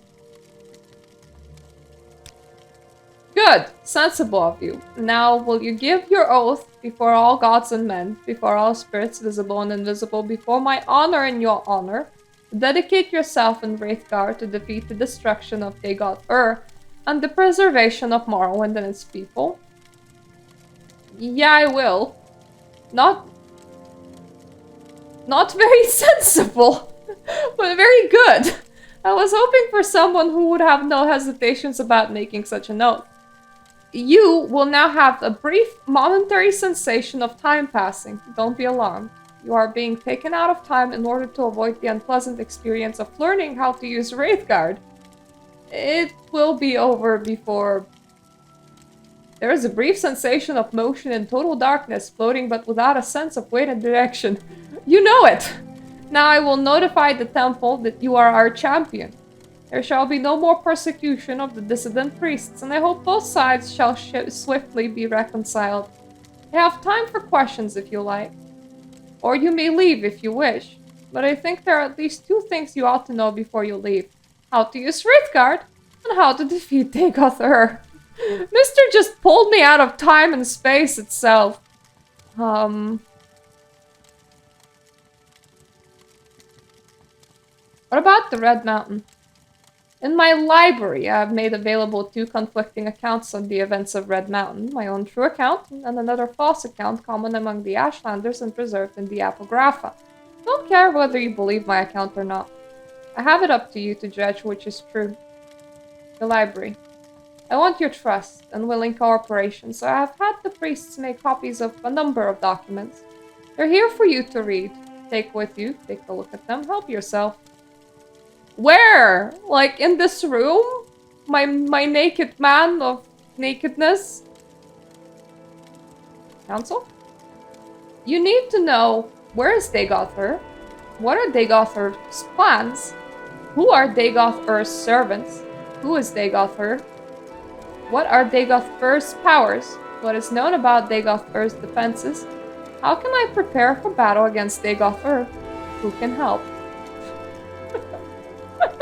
Oh, thank you, Google! How nice! Who can help? Ordinators and buoyant armigers stationed at Ghostgate have the most practical knowledge of the nightmare world inside Ghost Fence. Seek them in my name for counsel and aid. Where is Dagoth? Dagoth has never ventured out of the Heart Chamber, the place under Red Mountain where the heart of Lorcan lies. It is there, or nearby, that he is constructing a new god. Akulak Khan, also known as Second Numidium. So he's making a dwarven god? Dagoth's plans? We know nothing for sure, but we have learned much from interrogating 6th House cultists and victims of dream compulsions and from our study of Dagoth's actions. The temple scholars and inquisitors have prepared a document, Dagoth's plans, that summarizes what we know and suspect. Take a copy, it's also available in my library. Dagoth's servants. Chief among his servants are his 7 brothers, the Ash Vampires, the powerful heart-bites, and cunning sorcerers of old. These creatures appear to die, but always are revived at the heart. Somehow Dagoth has conferred some portion of his immortality upon them. Or perhaps they sustain themselves through more conventional sorcery. Who is Dagoth? Dagoth is the former Lord High Counselor of House Dagoth. He was of Lord Nerevar's generation, older than we, and a mighty sorcerer and enchanted in life. In his sustained shadow immortality, he appears to have a highly intelligent, severely deluded immortal monster with unparalleled supernatural abilities. He appears by turns lucid and deranged, compassionate and bestial, profoundly wise and profoundly disordered. In short, he is a mad god. He was Sheogorath before Sheogorath became popular. What about his defenses? Confer with the Ordinators and Boyar Armigers garrisoning a Ghost Gate for the latest information about the defenses of the citadels of Dagoth-Ur and his Heartwhite kin. Prepare for battle? Prepare for war. Beyond the Ghost Gate, there are no safe places, no allies. Stockpile resources, plan for retreat and replenishment. Quest for artifacts of power. I have a big artifact of power. I think I asked you about everything. Actually, I believe we finished our business. I will notify the temple that you are our champion, and shall be no more persecution of the dissident priests, and I hope both sides shall be swiftly reconciled. Now you are my guest. I am your host, and we have time for explanations, or counsel, or questions, or bitter recriminations if you like, or you may leave if you wish, as you wish. But I think before you leave, you should know how to defeat Dagoth-Ur, and how to use Artifact Wraithguard. How to defeat Dagoth-Ur. To defeat Dagoth-Ur, go to Red Mountain to recover the artifact Hammer Sungder from Gate Citadel Vemail, then recover the artifact Blade Keening from Gate Citadel Odrossel. Then proceed with Wraithguard, Sunder and Keening to the Citadel of Dagoth-Ur. Within the Citadel, find the Heart of Lorkhan.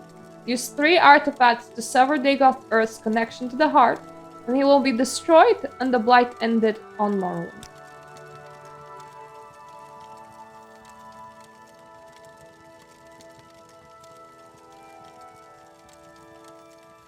To destroy Dagoth-Ur, you must sever his connection with the Heart of Lorkhan. To do this, strike the heart with the artifact Hammer Sunder once, and strike the heart more than once with the artifact Blade Keening. You must wear Wraithguard, because you cannot handle either Sunder or Keening unless you're wearing Wraithguard. That is the short, simple explanation. Here is the long, detailed explanation written down for your convenience. Read it, study it, commit it to memory. Questions? You're curious about what really happened on Red Mountain. What really happened to the Dwemer? What was the Dwemer's sin? What is it like to be a god? Or do I remember being mortal? How I feel about people of Morrowind. Yeah, I'm curious about everything. I normally don't get to chat with gods. I love people of Morrowind. I became a god to make their lives more comfortable and secure. I am most close to my faithful followers. I am literally in their hearts and minds. I feel the most sympathy with House Redoran. They are Dunmer driven by creeds and deeds, like I am. House Indorel is closer to the compassion and sympathy of Almalexia, comfortable and secure serenity. House Tilvani matches the disposition of my brother Sotha Sil, iconoclastic, profane, unconventional. House Hlalu represents the future of the Dunmer, integrated into the sophisticated mainstream of the traditionalist, raceless, godless culture of the Empire. House Dress represents the past of the pre-tribunal Great House culture, a persistent tradition of Daedra, an ancestor-worshipping civilized Dunmer clans. And I even love the Ashlanders for their preservation of the most ancient barbarian tribal traditions of the Dunmer who first settled to Morrowind. They preserved more than that, my dude. They preserved, the actual Nerevarine prophecies. Do you remember being mortal? I remember, I do not feel it. I can, if I choose, remember the feeling, but I do not choose. It is very, very sad being mortal. There is happiness, yes, but mostly sadness. As I have said, count only thy happy hours. For mortals, there are all too few. But for gods, for me, there is no more feeling, only knowing. No, quite no more feeling. I still want to win. I want to defeat Dagoth-Ur. Perhaps I have lost the feeling for the people, for their suffering. I don't want that feeling. It is of no use to me. That is no longer what matters to me. I only want not to lose. To lose would be very, very, very bitter. What is it like to be a god? It is like being a juggler. Things are always moving, and you learn to know where they are without even thinking about it. Only there are many, many things moving, and sometimes, like any juggler, you drop something.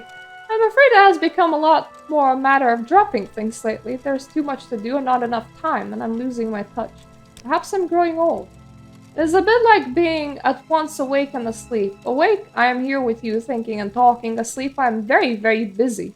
Perhaps for other gods, the completely immortal ones, it is only like that of being asleep, out of time. Me, I exist at once inside of time and outside of it. It's nice never being dead too. When I die in the world of time, then I'm completely asleep.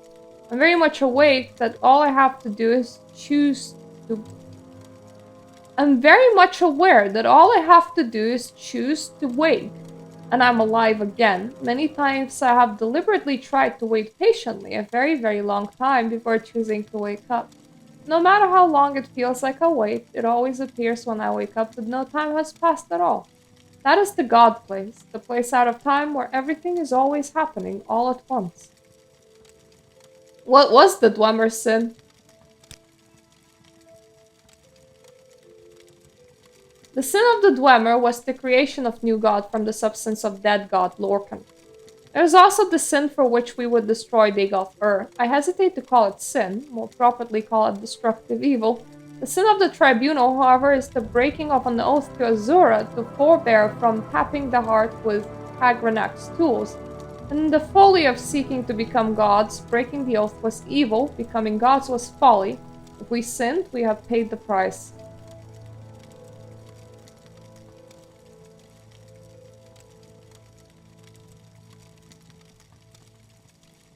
Okay, what really happened to the Dwemer?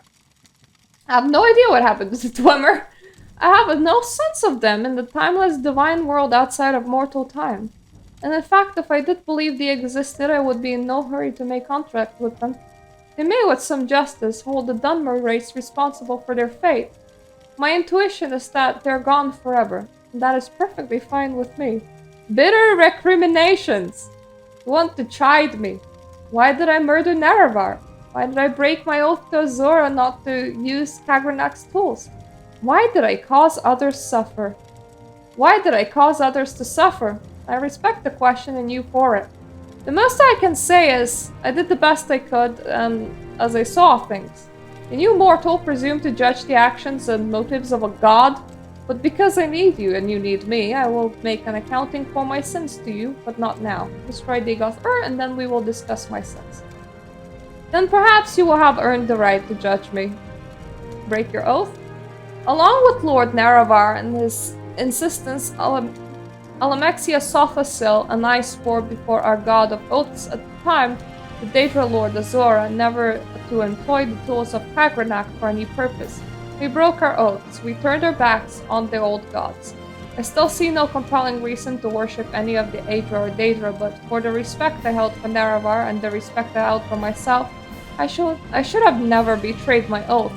Of all my life's actions, I most regret that failure. Well, why did you murder Nerevar?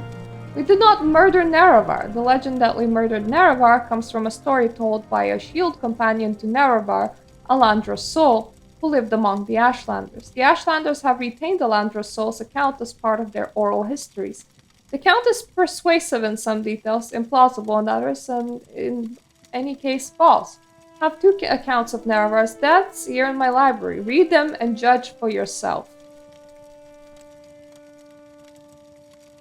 Did I ask everything that I could about this?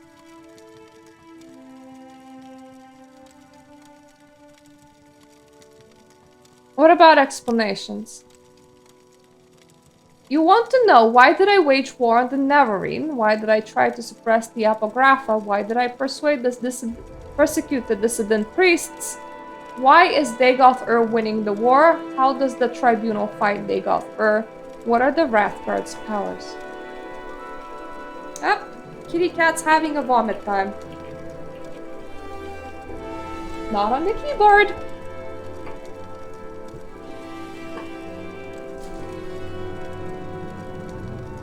Yeah. Not on the keyboard.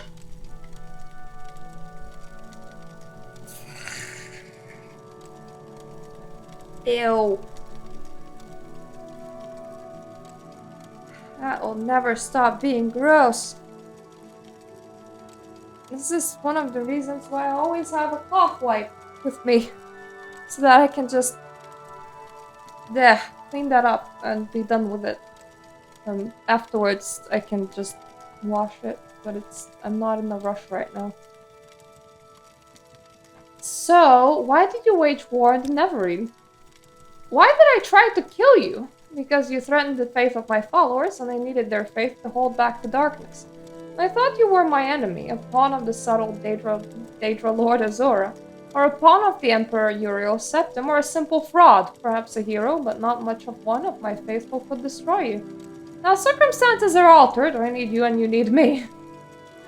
Why did you suppress the Apocrypha? Why did I suppress the Apocrypha? Because it was such an unfortunate mixture of truth, falsehood, and speculation that I couldn't afford to manage the confused reaction of our faithful. Any doubt whatsoever weakened their faith, and we needed the faith to give us power to maintain the ghost beds. In retrospect, perhaps we lost the faith of those we most needed while preserving the faith of the meek and indifferent.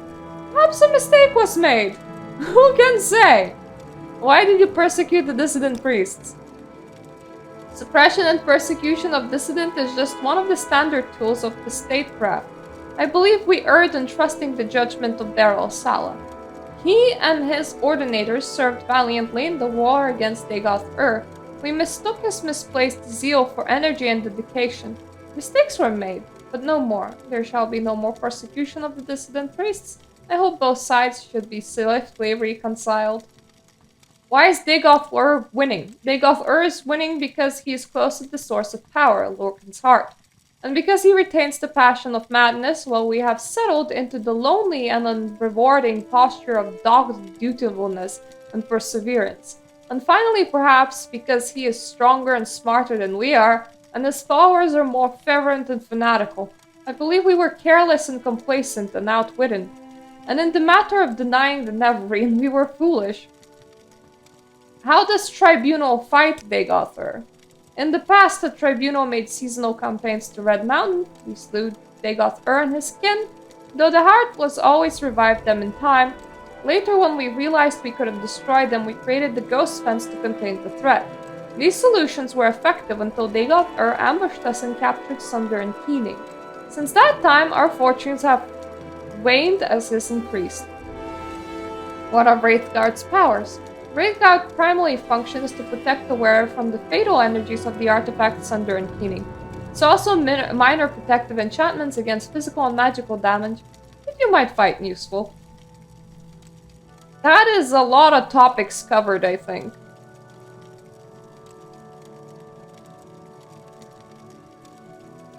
I think I covered all of them. Do you have your library somewhere over here? Ah, yes. Is this your library?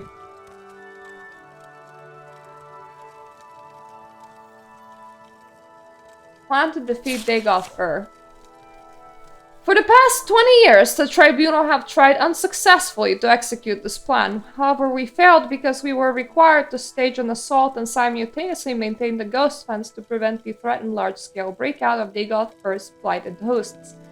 With the Nerevarine leading the assault and Tribunal free to devote their full energies to maintaining the Ghost Fence, this plan has a greater chance of success. Unfortunately, however, the loss of the artifacts Sunder and Keening and the recent increase in Dagoth-Ur's strength poses new problems for the execution of the plan. Therefore, our proposed plan has the following 5 phases. Phases! 1. A series of aggressive raids to scout inside Ghost Fence. 2. A series of aggressive raids to neutralize Dagoth-Ur's Ash Vampirekin and recover artifacts from the bodies of his kin. 3. An assault of Gate Citadel Veminal to neutralize Dagoth Vemin and recover the artifact Hammer Sunder. An assault of Gate Citadel Odrasol to neutralize Dagoth Odros and recover the artifact Blade Keening. 5. An assault of Citadel Dagoth with the artifacts Wraithguard, Sunder, and Keening to serve Dagoth-Ur's connection, to sever the Dagoth-Ur's connection to the heart of Lorcan, and thus to destroy Dagoth-Ur. Phase 1. Raids inside the Ghost Fence. The Tribunal Ordinators and Buoyant Armigers are familiar with the terrain and will provide maps and current intelligence reports. The region inside the ghost fence is dangerous, and the Nerevarine will need to be familiar with this particular challenges. After measuring skills and resources against Dagoth Ur's defenses, the Nerevarine will know better how to pace a campaign, alternating raids with improving skills, getting better equipment, and stockpiling resources. Phase 2. Raids upon Ash Vampire Citadels. Dagoth Ur's kins have become markedly more powerful in recent decades after remaining stable for thousands of years. If they can't be individually isolated and destroyed, they will not be able to support Dagoth Ur in later stages of the war.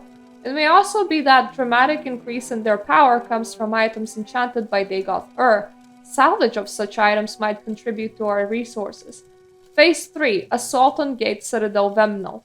Essential to recover the artifact Hammer Sunder for Phase 5.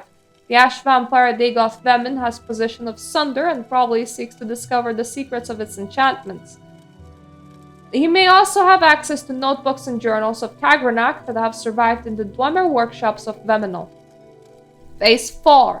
Assault on Gate Citadel Adrasel. Essential to recover the artifact Blade Keening for Phase 5.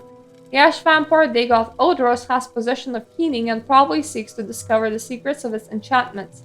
He may also have access to notebooks and journals of Kagrenak that have survived in the Dwemer workshops of Odrasel. Phase 5. Assault on Citadel Dagoth. All the previous stages and preparations for this stage. Recent expeditions show that Citadel Dagoth has undergone extensive expansion. The location will need to be explored carefully. The known route to the Heart Chamber will be well defended. Alternative routes may exist. Dagoth Ur will have anticipated our plan to destroy him by attacking the Heart, and he will almost certainly personally oppose approach to the Heart Chamber. Together the Tribunal could not defeat him, and he has grown stronger since then. Admittedly, the Tribunal had the distraction of maintaining the Ghost Fence simultaneous with fighting Dagoth Ur, but even so, the challenge seems daunting. The adoption of this phased campaign seems to offer the best chances for success.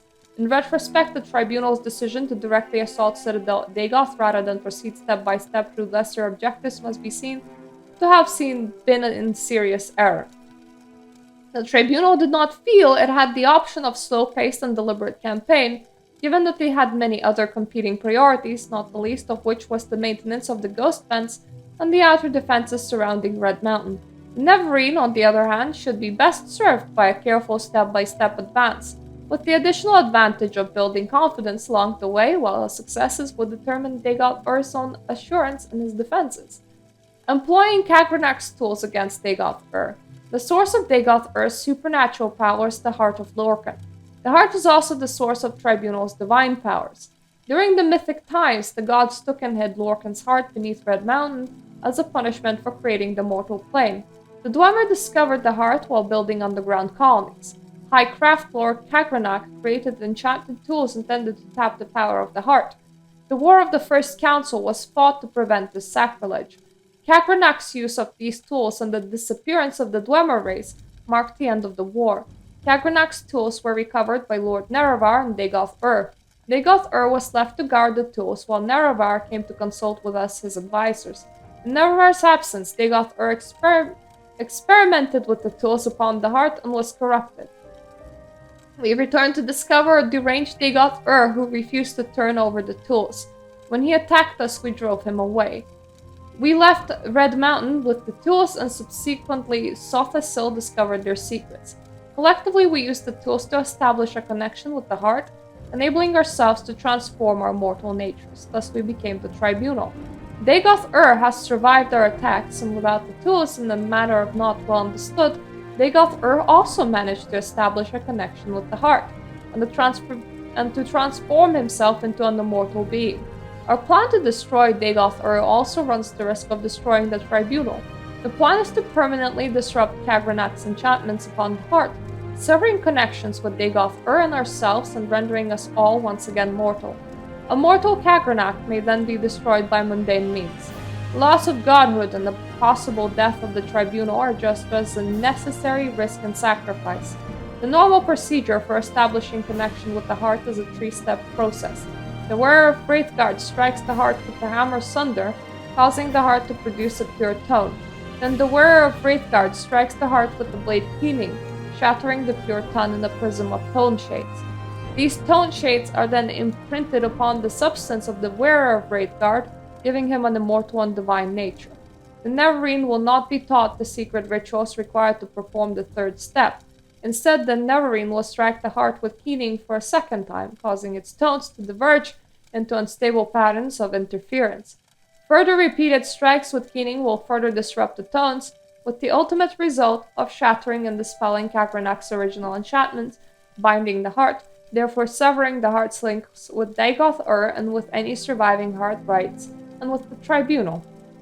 Destroying Kagranak's enchantments on the heart will also stop the corrupt effusion of the heart's divine power and end the blight on Morrowind. The Nerevarine may be tempted to steal the power of the heart. Dagoth-Ur and Sothasil alone know the secret. Dagoth-Ur may, in extremity, propose to teach the Nerevarine to use Kagranak's tool to become a god. We doubt that the Nerevarine is fool enough to trust Dagoth-Ur and are content to take this risk. Be warned! Nerevarine cannot safely equip either Keening or Sundering unless wearing Wraithguard. The Nerevarine will be injured every moment while holding either of these artifacts unless protected by Wraithguard. Persistence will be rewarded with death. If Nerevarine can equip an item while not wearing Wraithguard and receive no injury, the item is counterfeit. One last note, Dagoth-Ur must not get hold of Wraithguard. The Nerevarine must prepare and use recall or Amsiv intervention if there is any risk of death or capture. The element of surprise. Dagoth-Ur will not expect you to destroy Kagranak's enchantments on the heart. He does not know it is possible, he would not do it himself, and he knows we have never tried it. He will not believe anyone who wants to sacrifice the promise of such power. Further advancement in House Dagoth, as in all great houses, is by challenge and confrontation within the hierarchy. Neverarine's challenges and defeats of Ash Vampires and battles with the Sixth House will be viewed in that light. Dagoth-Ur and his kin may assume the Neverine's ambition is to control the heart. Given that assumption, it is only reasonable that the Nerevarine would try to defeat each of Dagoth-Ur's subordinates in turn, working up to Dagoth-Ur. If the Nerevarine can defeat Dagoth-Ur and control the heart, so much the better. But logically, the Nerevarine would wish to rise as high in the hierarchy as possible before cutting a deal with the head of the house. Dagoth-Ur should try to recruit the Nerevarine into House Dagoth. It may be possible to pretend to join him and betray him, however any attempt to deceive him will be very risky. House Dagoth has a tradition of subterfuge and treachery, and because he is a deceiver, he will accept deception. Closing remarks. We place no compulsion upon the Nerevarine to adhere to the plans described here. We believe that they offer the best chance of destroying Dagoth-Ur, but we have also chosen to place our trust in Neverine's judgment and skill. Frankly, we see no alternative. If there are doubts or questions, speak with Vivec. He has agreed to serve as Neverine's guide and counselor for this campaign. It may be that if the Nerevarine succeeds, the Tribunal will not survive. Such sentiments as might have been expressed by the Tribunal should, in that case, be addressed to the land and people of Morrowind. May the happy convergence of fortune and prayer meet in our destiny. On behalf of Lady Alamexia and Lord Sothasil, Vivec. Mr. Naked Guy. Poor dude, he's selling his divinity, though I suppose he has lived a very long time and he's probably very, very tired.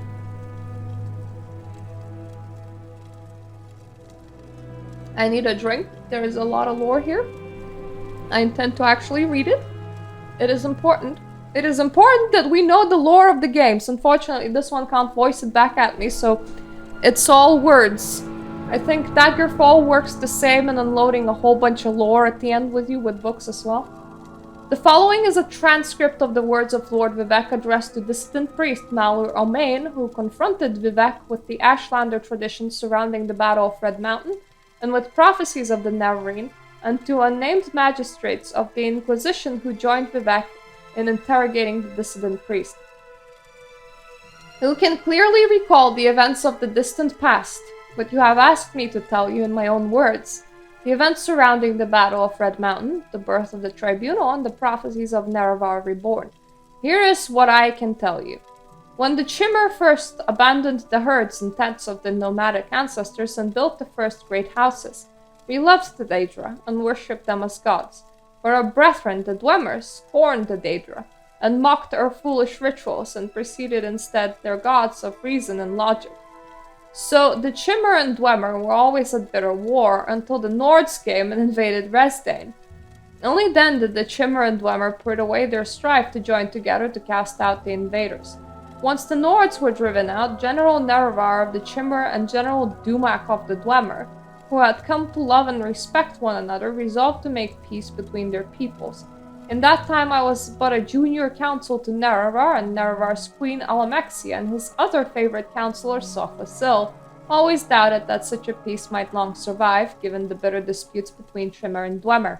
But by negotiation and compromise, Nerevar and Dumak somehow managed to preserve a fragile peace.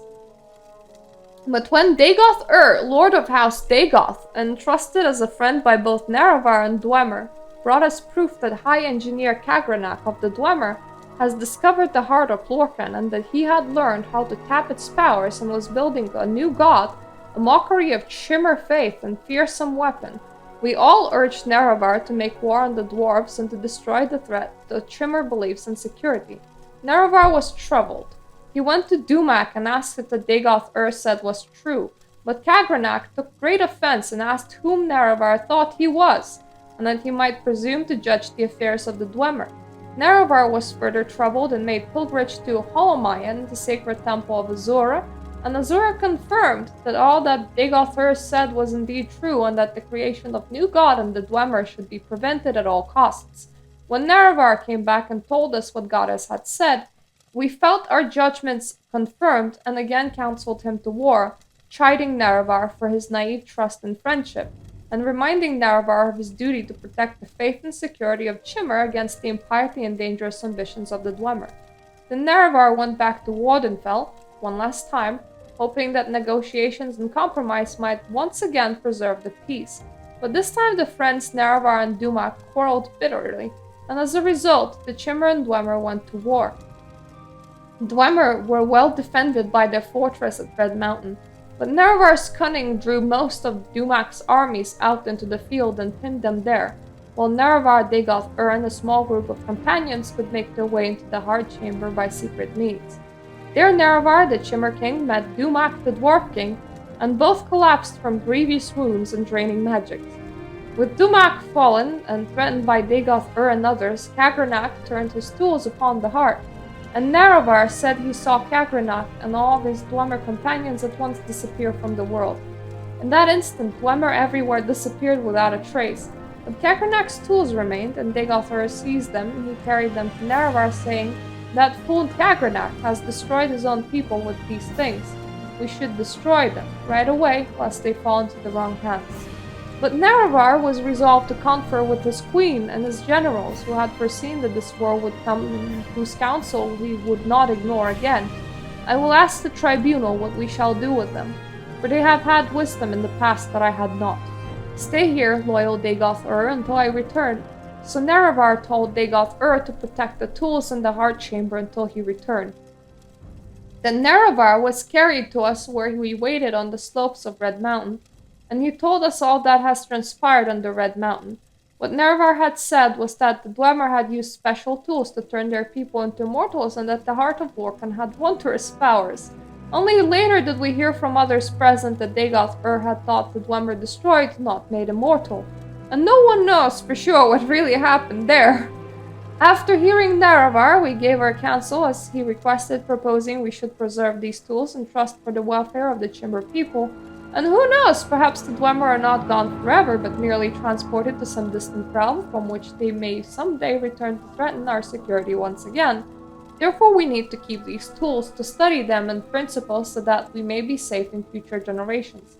And though Nerevar voiced his grace and misgivings, he was willing to be ruled by our council under one condition, that we all together should swear a solemn oath upon Azura that the tools would never be used in the profane manner that Dwemer had intended.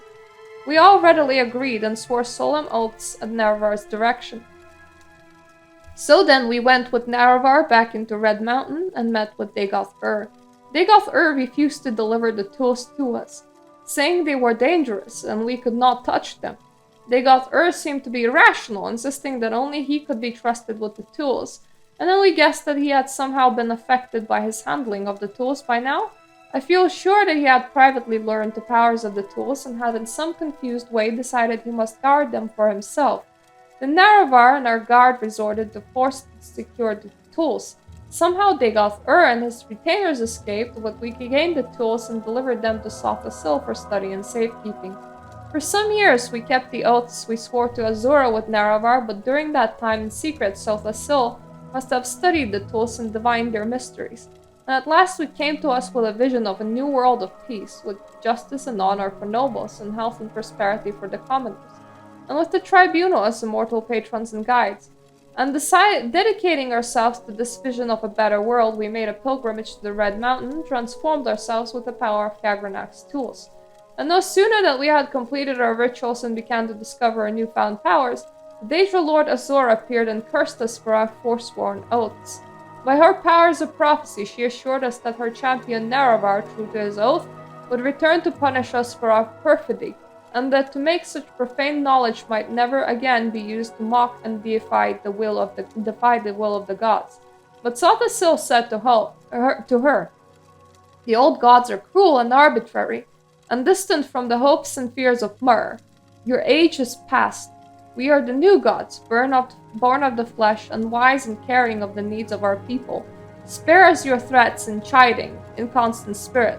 We're bold and fresh and will not fear you." And then in that moment, all Trimmer were changed into Dunmer, and our skins turned ashen and our eyes into fire. Of course, we only knew that time that this had happened to us, but Azura said, "This is not my act, but your act. You have chosen your fate, and the fate of your people, and all the Dunmer shall share your fate, from now to the end of time. You think yourselves gods, but you're blind, and all is darkness." And Azura left us alone, in darkness. We were all afraid, and we put on brave faces and went forth from Red Mountain to build the new world of our dreams. And the new world we shaped was glorious and generous, and the worship of the Dunmer fervent and grateful. The Dunmer were at first afraid of their new faces, but Sothasil spoke to them, saying that it was not a curse but a blessing, a sign of their changed natures, a sign of the special favor they might enjoy as new Myrrh. No longer barbarians, trembling before ghosts and spirits, but civilized Myrrh, speaking directly to their immortal friends and patrons. The three faces of the tribunal. And we were all inspired by Sothasil's speech and vision and took heart. And over time we crafted the customs and institutions of a just and honorable society, and the land of Risdane, known millennia of peace, equity, and prosperity unknown to these other savage races. But beneath Red Mountain, Dagoth had survived, and even as the light of our bold new world shined even more brightly beneath Red Mountain, the darkness gathered, a darkness that was close kin to the bright light that Sothasil coaxed from the heart of Lorcan with the tools of Kragrana. As the darkness grew, we fought it, and crafted walls to confine it, but we never could destroy it, for the source of the darkness was the same source as the source of our own divine inspiration. And in the latter days of Morrowind, reduced to a subjugated province of Western Empire, and as glory of the temple fades, and dark tide rises from Red Mountain, we are reminded of Azura and her promised champion's return. We have waited, blind and in darkness, mere shadows, drained of our ardent vision, in shame of our folly, in fear of our judgment, and in hope of our deliverance. We do not know if the Outlander claiming to fulfill Nerevar Reborn, or a pawn of the Emperor, or a cat's paw of Azura, or some simple twist of fate, but we insist you adhere to temple doctrine and conform to the scriptures dividing the hieroglypha from the apocrypha, and that you not speak that which must not be spoken openly. Act as a dutiful priest should, in accordance with your vows of obedience to the canons and archcanons, and all will be forgiven. Defy me, and you will know what it is to stand against God, Vivec. Well, that's all very sad, and also kind of seems like the dude's a bit afraid. That is okay. I would be afraid too. If I lived in the world of... Actually, what is he afraid of? Half of him is already in the afterlife. He doesn't have, like, time there. Dagoth's plans. The following documents were prepared by temple scholars and agents of the Inquisition for Lord Vivec. From interrogation of captured sleepers and other Sixth House cultists, from the study of manuscripts written by cultists and victims of dream-induced mania, from the interviews with Lord Vivec concerning historical campaigns against Red Mountain, and from broad conjectures and inferences made upon these materials, this is our best estimate of Dagoth-Ur's motivations and objectives in this most recent phase of his war upon Morrowind. Basic objectives. Establish a theocracy in Morrowind based on the worship of the newborn god Akulakan. Second Numidium, to be created by Dagoth-Ur from the heart of Lorkhan in a body constructed according to the principles and rituals pioneered by Dwemer Kagranat. Establish the ancient heirs of the House Dagoth as the god priests of Akulakan and the sixth house of Dagoth-Ur as the dominant political power in Morrowind. Through charismatic conversion, unite the Dunmer under the guidance of Dagoth-Ur to battle against the foreign animals who hold Morrowind in subjection. Note, Dagoth-Ur has apparently adopted the views and motivations of the Dwemer High Craft Lord Kagranat. In effect, he recapitulates the ancient blasphemous folly of the Dwemer. 2. Expose the false worship of the tribunal and destroy the ecclesiastical authority and political power of the temple. How much the dissident priests of the cult of the Nerevarine may be controlled or influenced by the sixth house in this regard is open to speculation. 3. Extirpate all remaining individuals of inferior and mongrel races from Morrowind. 4. Derive the Empire from Morrowind. 5. Recover ancient territories stolen by Skyrim and Argonia. Oh no, you don't! That is my birthplace. Extend the worship of Akulakan to all nations of Tamriel through subversion and conquest. Plans to establish and expand the sixth house. Phase 1. Secure Red Mountain against tribunal intruders. Deny tribunal access to the heart, weakening the temple while securing Red Mountain for the creation of Akulakan. Keep the construction of Second Numidium a secret. Phase 2. Create passive servants in ever-widening circles around Red Mountain by broadcasting compulsions couched in dream imagery to susceptible subjects in their sleep. Establish a major operational base at Kogarun for further operations in the Ash Wastes. Establish smaller bases near small port villages and in lower-class waterfront districts in Vivec. Infiltrate and subvert smuggling syndicates. Recruit willing followers from disaffected populations, including the underworld, the poor, and the rabid anti-imperial activists. Phase 3. Expand from smaller bases to other towns and villages, and recruit and indoctrinate subjects made susceptible by dream sendings. Occupy abandoned towers and ruins, and train corrupted cultists as raiders and irregular troops. Identify, discredit, and decimate possible sources of political resistance. Phase 4. Use assassination and terror to weaken, distract, and disrupt the legions of the imperial bureaucracy, along with the Glalu sympathizers. Inspire popular uprisings of the native poor against the poor and rich and powerful. Summon sleepers and dreamers to Dagoth-Ur to work on Second Numidium. Inferring Dagoth-Ur's perspectives, Dagoth-Ur thinks on a large timescale. For the most part, in the outside of timescale of the divine consciousness. He thinks that only obstacles of mythic scale are worth consideration. He believes that he is fated to rule Morrowind, to free Morrowind of the Empire, and to become the new hard-loving father of Morrowind. Given that perspective, the only opposing forces Dagoth-Ur worries about are the Tribunal, the Daedra, the Emperor, and the Incarnate. With the Tribunal's loss of Sunder and Keening, and with the diminishing resources of Vivec, Alamaxi, and Sotha Sil, Dagoth-Ur believes he has permanently gained a decisive strategic advantage. On a mortal timescale, the battle may last for centuries, but the outcome is not in doubt. An Akulakan may be a device for dramatically reducing the timescale for decisive victory. The myth of dynamic invincibility of the Emperor and the Empire has long been an unquantifiable and intimidating threat, but recent rumors of unrest in Cyrodiil, of the Emperor's failing health, and the unsettled question of the succession have diminished the scale of the threat. Nonetheless, the revelation that the Nerevarine is a pawn of Imperial intelligence handpicked and sent to Morrowind by Emperor himself may cause Dagoth-Ur considerable anxiety. That's nice, you might need some anti-anxiety meds. The Daedra represent no coherent obstacle to Dagoth-Ur. Nonetheless, their personal abilities and their influence upon the fanatic followers is considerable. Their motives and actions obscure, and Dagoth-Ur remains concerned about them. The Incarnate represents Saint Nerevar, a mythic force that has previously defeated Dagoth-Ur, and Dagoth-Ur is obsessed with this threat. At the same time, Dagoth knew Nerevar personally, know that he was a mortal man with faults and weaknesses. Dagoth may have some hope of seducing or negotiating with Nerevar's reincarnation. Further, when Nerevar and the Tribunal defeated Dagoth they were strong and allied. Now that Nerevarine and the Tribunal are weak, opposed, and divided. Therefore, though Nerevarine and the Tribunal represent the most serious threat to Dagoth's plans, he still has a good reason to believe that this time he will prevail. A recent timescale of Dagoth's activities, much of the following timescale is based on interference from incomplete information. Well, inference, not interference? That's weird. That was a weird say choice, sorry about that. Before second E, 2E882, so second era, Dagoth and his kin lie dreaming beneath the cells of Red Mountain. Second era, 882, Dagoth and his ash vampires awake refreshed and emerge from lower Red Mountain into the Heart Chamber.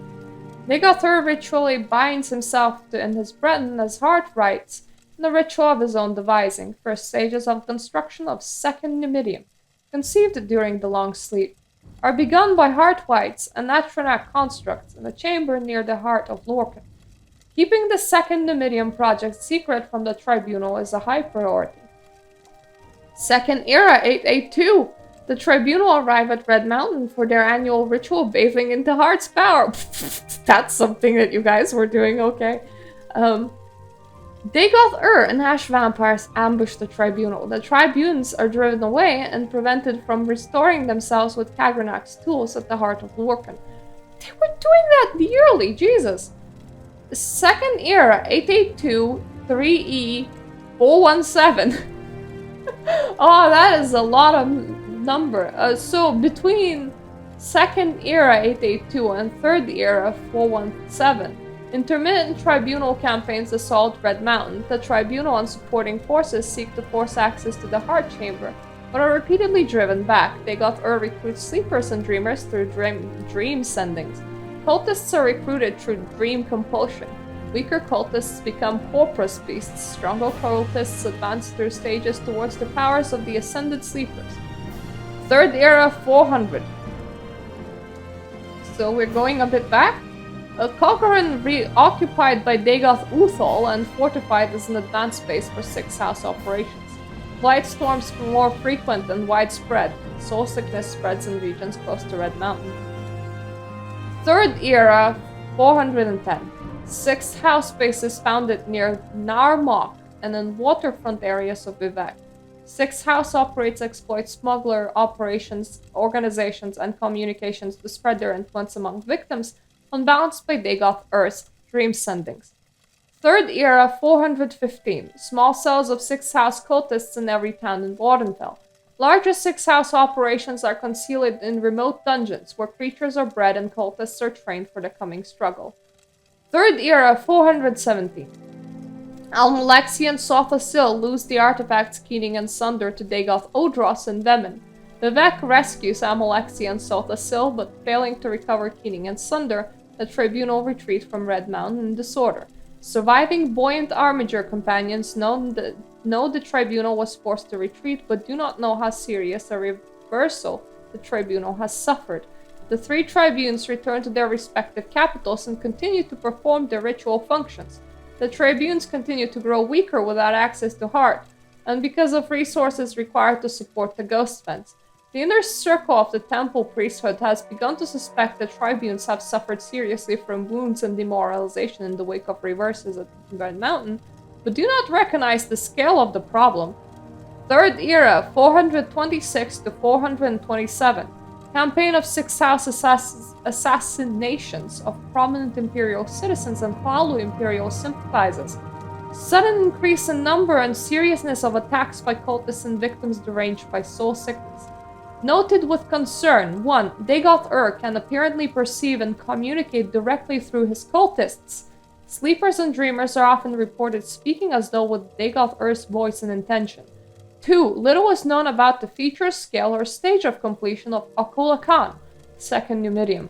No one has gained entrance to the Heart Chamber since second era 282. You sure it was 282? I'm pretty sure you wrote 882. Yeah! Mister, you have an issue with your own document.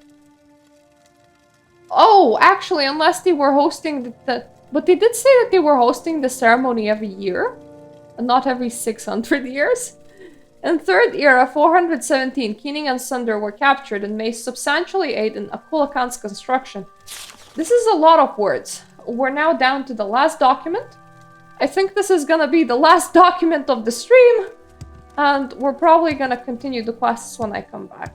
We can probably finish the temple quests when I come back, but it kind of feels like maybe I should just finish main storyline before I finish the main quest, because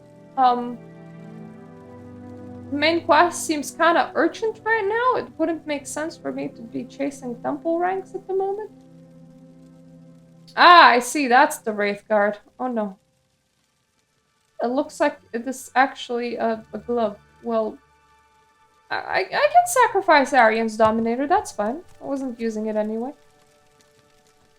So then, Nerevar at the Red Mountain. I do appreciate all of the exposition for this game, because I feel like they have poured a lot more exposition at me than Oblivion and Skyrim has ever done. But it is a lot of reading. Nerevar at Red Mountain. The following is from the Apocrypha, the hidden writings of the Tribunal Temple. It is a scholarly retelling of tradition transmitted through the Ashlanders concerning the battle at Red Mountain and subsequent events. The Ashlanders associate this tale with the telling of Alandra's Soul, a shield companion of Nerevar who came to live among the Ashlanders after the death of Nerevar and during the ascension of the Tribunal. There are many variant treatments of the story, but the primary elements are consistent throughout the tradition. The murder of Nerevar, the tragic fate of Dagoth-Ur, and the profane source of the Tribunal's divine power are denied by temple doctrine as ignorant Ashlander superstition and not widely known among civilized Dunmer. Resdain, present-day Morrowind, was contested ground between two very different types of Myrrh. The Chimmer, who worshipped Daedra, and the Dwemer, who worshipped a profane and secret power. These two people warred with each other constantly until their lands were invaded by young, vibrant, and violent alien culture, the Nords. Two heroes, one from Chimmer and one from the Dwemer, in the real Nerevar and Dumac, Dwarf Orc. I'm sorry, Dwarf Orc? That's some inbreeding. I'm not entirely sure orcs were a thing yet. Were orcs a thing yet? Made peace between their people and together ousted the alien invaders. Then these two heroes worked long and hard to maintain that peace thereafter, though their counselors thought it would not last, or worse, that it shouldn't. Nerevar's queen and his generals, Almalexia, Sothasil, Vivec, told him to claim all Resdain for his own, but Nerevar would not listen, for he remembered his friendship with Dumac. There would only be peace, until Dagoth-Ur arrived. House Dagoth has discovered the source of the profane and secret power of the Dwemer, the legendary heart of Lorcan, which Damac's people have used to make themselves immortal and beyond measure of the gods. In fact, one of their high priests, Kagranak, was building a new god, so that Dwemer could claim Resdain for their own. The tribunal urged Nerevar again to make war on the dwarves. Nerevar was troubled. He went to Dumac, his friend of old, and asked if Dagoth-Ur what he said was true. But Kagranak and the high priests of the Dwemer had kept their new god secret from their king, and Dumac said the Dwemer were innocent of any wrongdoing. Nerevar was troubled again and made pilgrimage to Holomayan, the sacred temple of Azura, who confirmed that all that Dagoth-Ur said was indeed true, and that the new god of the Dwemer should be destroyed for the safety of not only Resdain, but for the whole world. When Nerevar went back and told his tribunal what the goddess had said, his queen and generals felt themselves proved right and again counseled him to war. There were reasons that the Dwemer and Chimmer had hated each other forever. New follower. Thank you for following. My throat is getting sore from reading so much. I have been reading for the past 40 minutes. Finally, Nerevar, angered that his friend Dumac would lie to him, went back to Wardenfell. This time the Chimmer king was arrayed in arms and armor and had his hosts around him, and he spoke harshly to Dumac, Dwarf Orc, king of Red Mountain. You must give up your worship of the heart of Lorcan, or I shall forget our friendship and the deeds that were accomplished in its name. And Dumac, who still knew nothing of Kagranak's new god, but proud and protective as ever of his people, said, We shall not relinquish that which has been our way for years beyond reckoning. Oh, thank you. Just as the Chimmer will not relinquish their ties to the lords and ladies of Oblivion. And to come at my door in this way, arrayed in arms and armor and with the hosts around you, tells me you have already forgotten our friendship. Stand down, my sweet Nerevar, or I swear by the 15 and 1 golden tones, I shall kill you and all your people. And so the Chimmer and Dwemer went to war. The Dwemer were well defended by their fortress at Red Mountain, but the bravery and cleverness of Nerevar's queen and generals drew most Dumac's armies out into the field and kept them there, so that Nerevar and Dagoth-Ur could make their way into the Heart Chamber by secret means. There, Nerevar met Dumac and the Dwarf King, and they both fell from grievous wounds. Dagoth-Ur slew Kagranak and took the tools, and the Dwemer used to tap the power of the heart. He went to his dying Lord Nerevar and asked him what to do with these tools. And Nerevar summoned Azura again, and she showed them how to use the tools to separate the power of the heart from the Dwemer people. And on the fields, the tribunal and their armies watched as Dwemer turned into dust all around them, as their stolen immortality was taken away. Back in Red Mountain, Nerevar told Dagoth-Ur to protect the tools in the Heart Chamber until he returned. Dagoth-Ur said, "But shouldn't we destroy these tools at once, so that they might never be used for evil again?" But Nerevar was confused by his wounds and his sorrow, for he still loved Dumac and the Dwemer people, and so went to the fields outside of Red Mountain to confer with his queen and his generals, who had foreseen that this war would come, and whose counsel he would not ignore again. "I will ask the tribunal what we shall do with them, for they have had wisdom in the past that I had not. Stay here, loyal Dagoth-Ur, until I return." Then Nerevar told his queen and generals all that had transpired underneath Red Mountain, and how the Dwemer had used special tools to turn their people into immortals, and of the wondrous power of Heart of Lorcan. The tribunal decided that the Chimmer should learn how to use this power so that Nerevar might claim Resdain and the world for his people.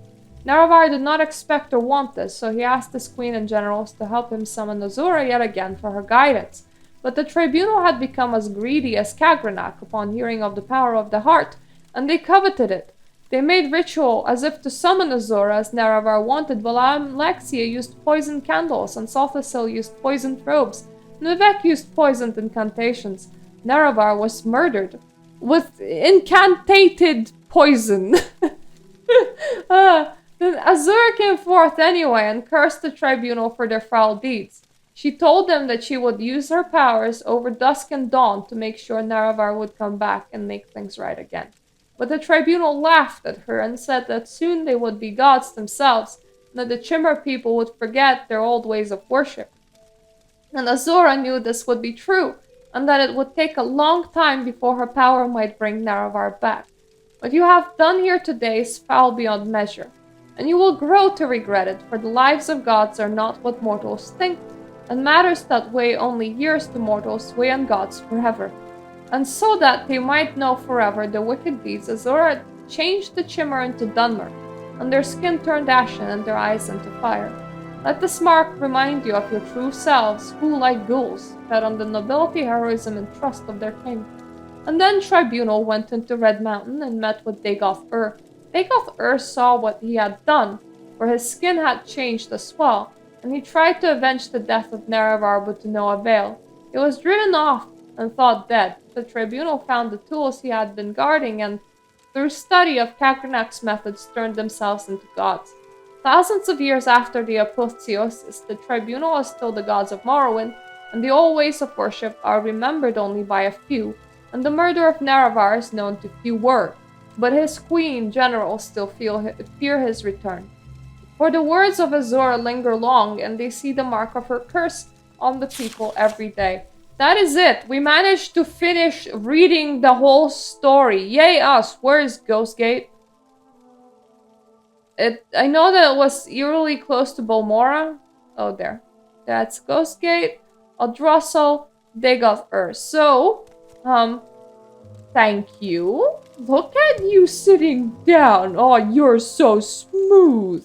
Oh, now you're standing back up again. Okay. So he's half golden, half Ashen. So his golden self is probably how people were supposed to look originally. Like a little bit yellowed, like their organs were failing. And the ashen bit, it's like they're already dead. So, you know, you take your pick. Have fun! Thank you for the reading. I am gonna exit Vivec's temple. Should I just use Divine Intervention? I think it's gonna teleport me a bit closer to... Where am I? Okay, this teleported me to fuck all. Do you have a boat?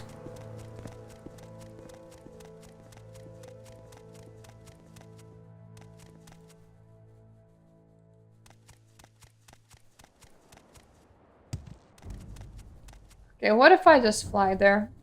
I want to take a ride. Why am I even doing this? Stupid me. Okay, I'm gonna recall. Run away.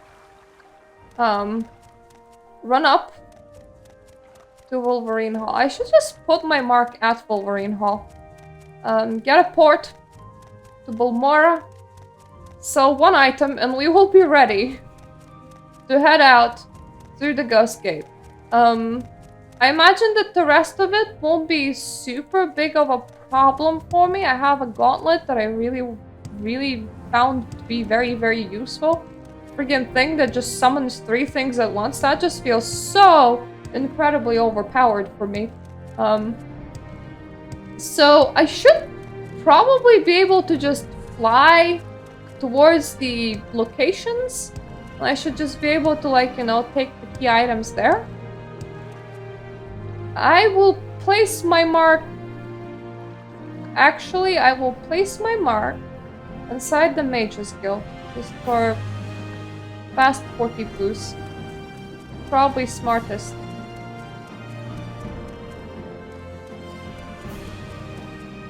Let's hear it. No, I'm more interested in what you guys doing, because you seem to be doing a lot of staring and nothing else. I'm looking for the entrance to the building. This might count as it.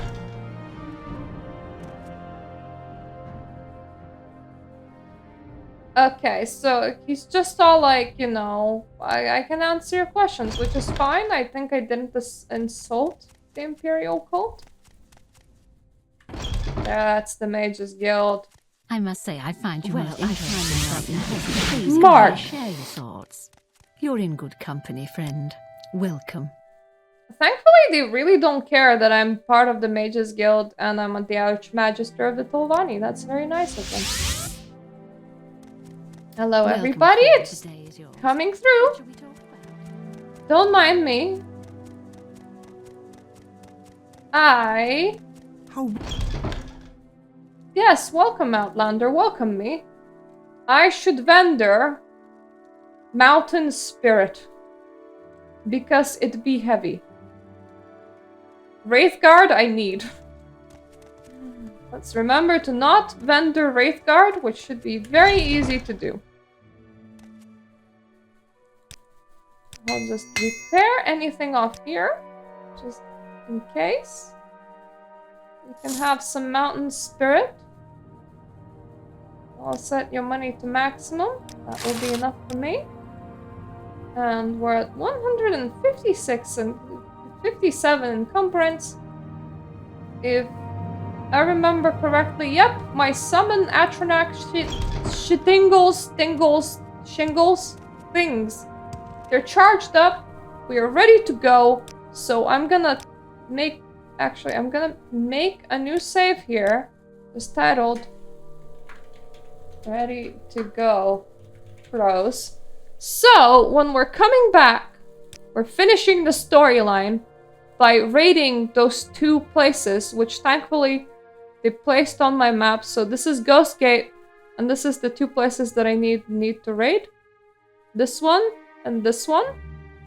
And probably enter through Ghost Gate to Drossel, and then through Margan to Venmill. I'm gonna be flying there. So probably hiding along the way. So we're gonna be just fine. And then when we have everything, we're gonna be dropping in on Dagoth after resting, so that I have my glove recharged, because that glove's gonna be carrying a lot of my ass. And that's that. After that, we're probably gonna unceremoniously finish the temple's questline as this hero of the world.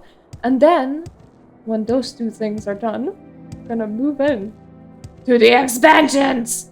So, we're very, very close to the expansion territory, which will allow me to start numbering things as part 1 again, which will probably make YouTube take a lot more note. So it will be like Tribunal Part 1! Except that I will need to explain that I've done the start of the Tribunal quest at like this Part 2 of my regular playthrough. So yeah, it's a bit of a continuation, a bit not. I'll write up a text as to what happened, because I don't remember myself, but we'll have a bit of a recap. For now, we are the Nerevarine. I will never be able to pronounce that word correctly. And we are prepared to go on the grand quest to actually kill Dagoth. So that is where we finished this week. Thank you for joining me. And see you next Thursday when I stream at 6:30 a.m. UK time. Another reminder. And on Saturdays at 6:30 a.m. UK time. Another reminder. And it goes to YouTube right afterwards. So thank you for holding me company, and see you the next time.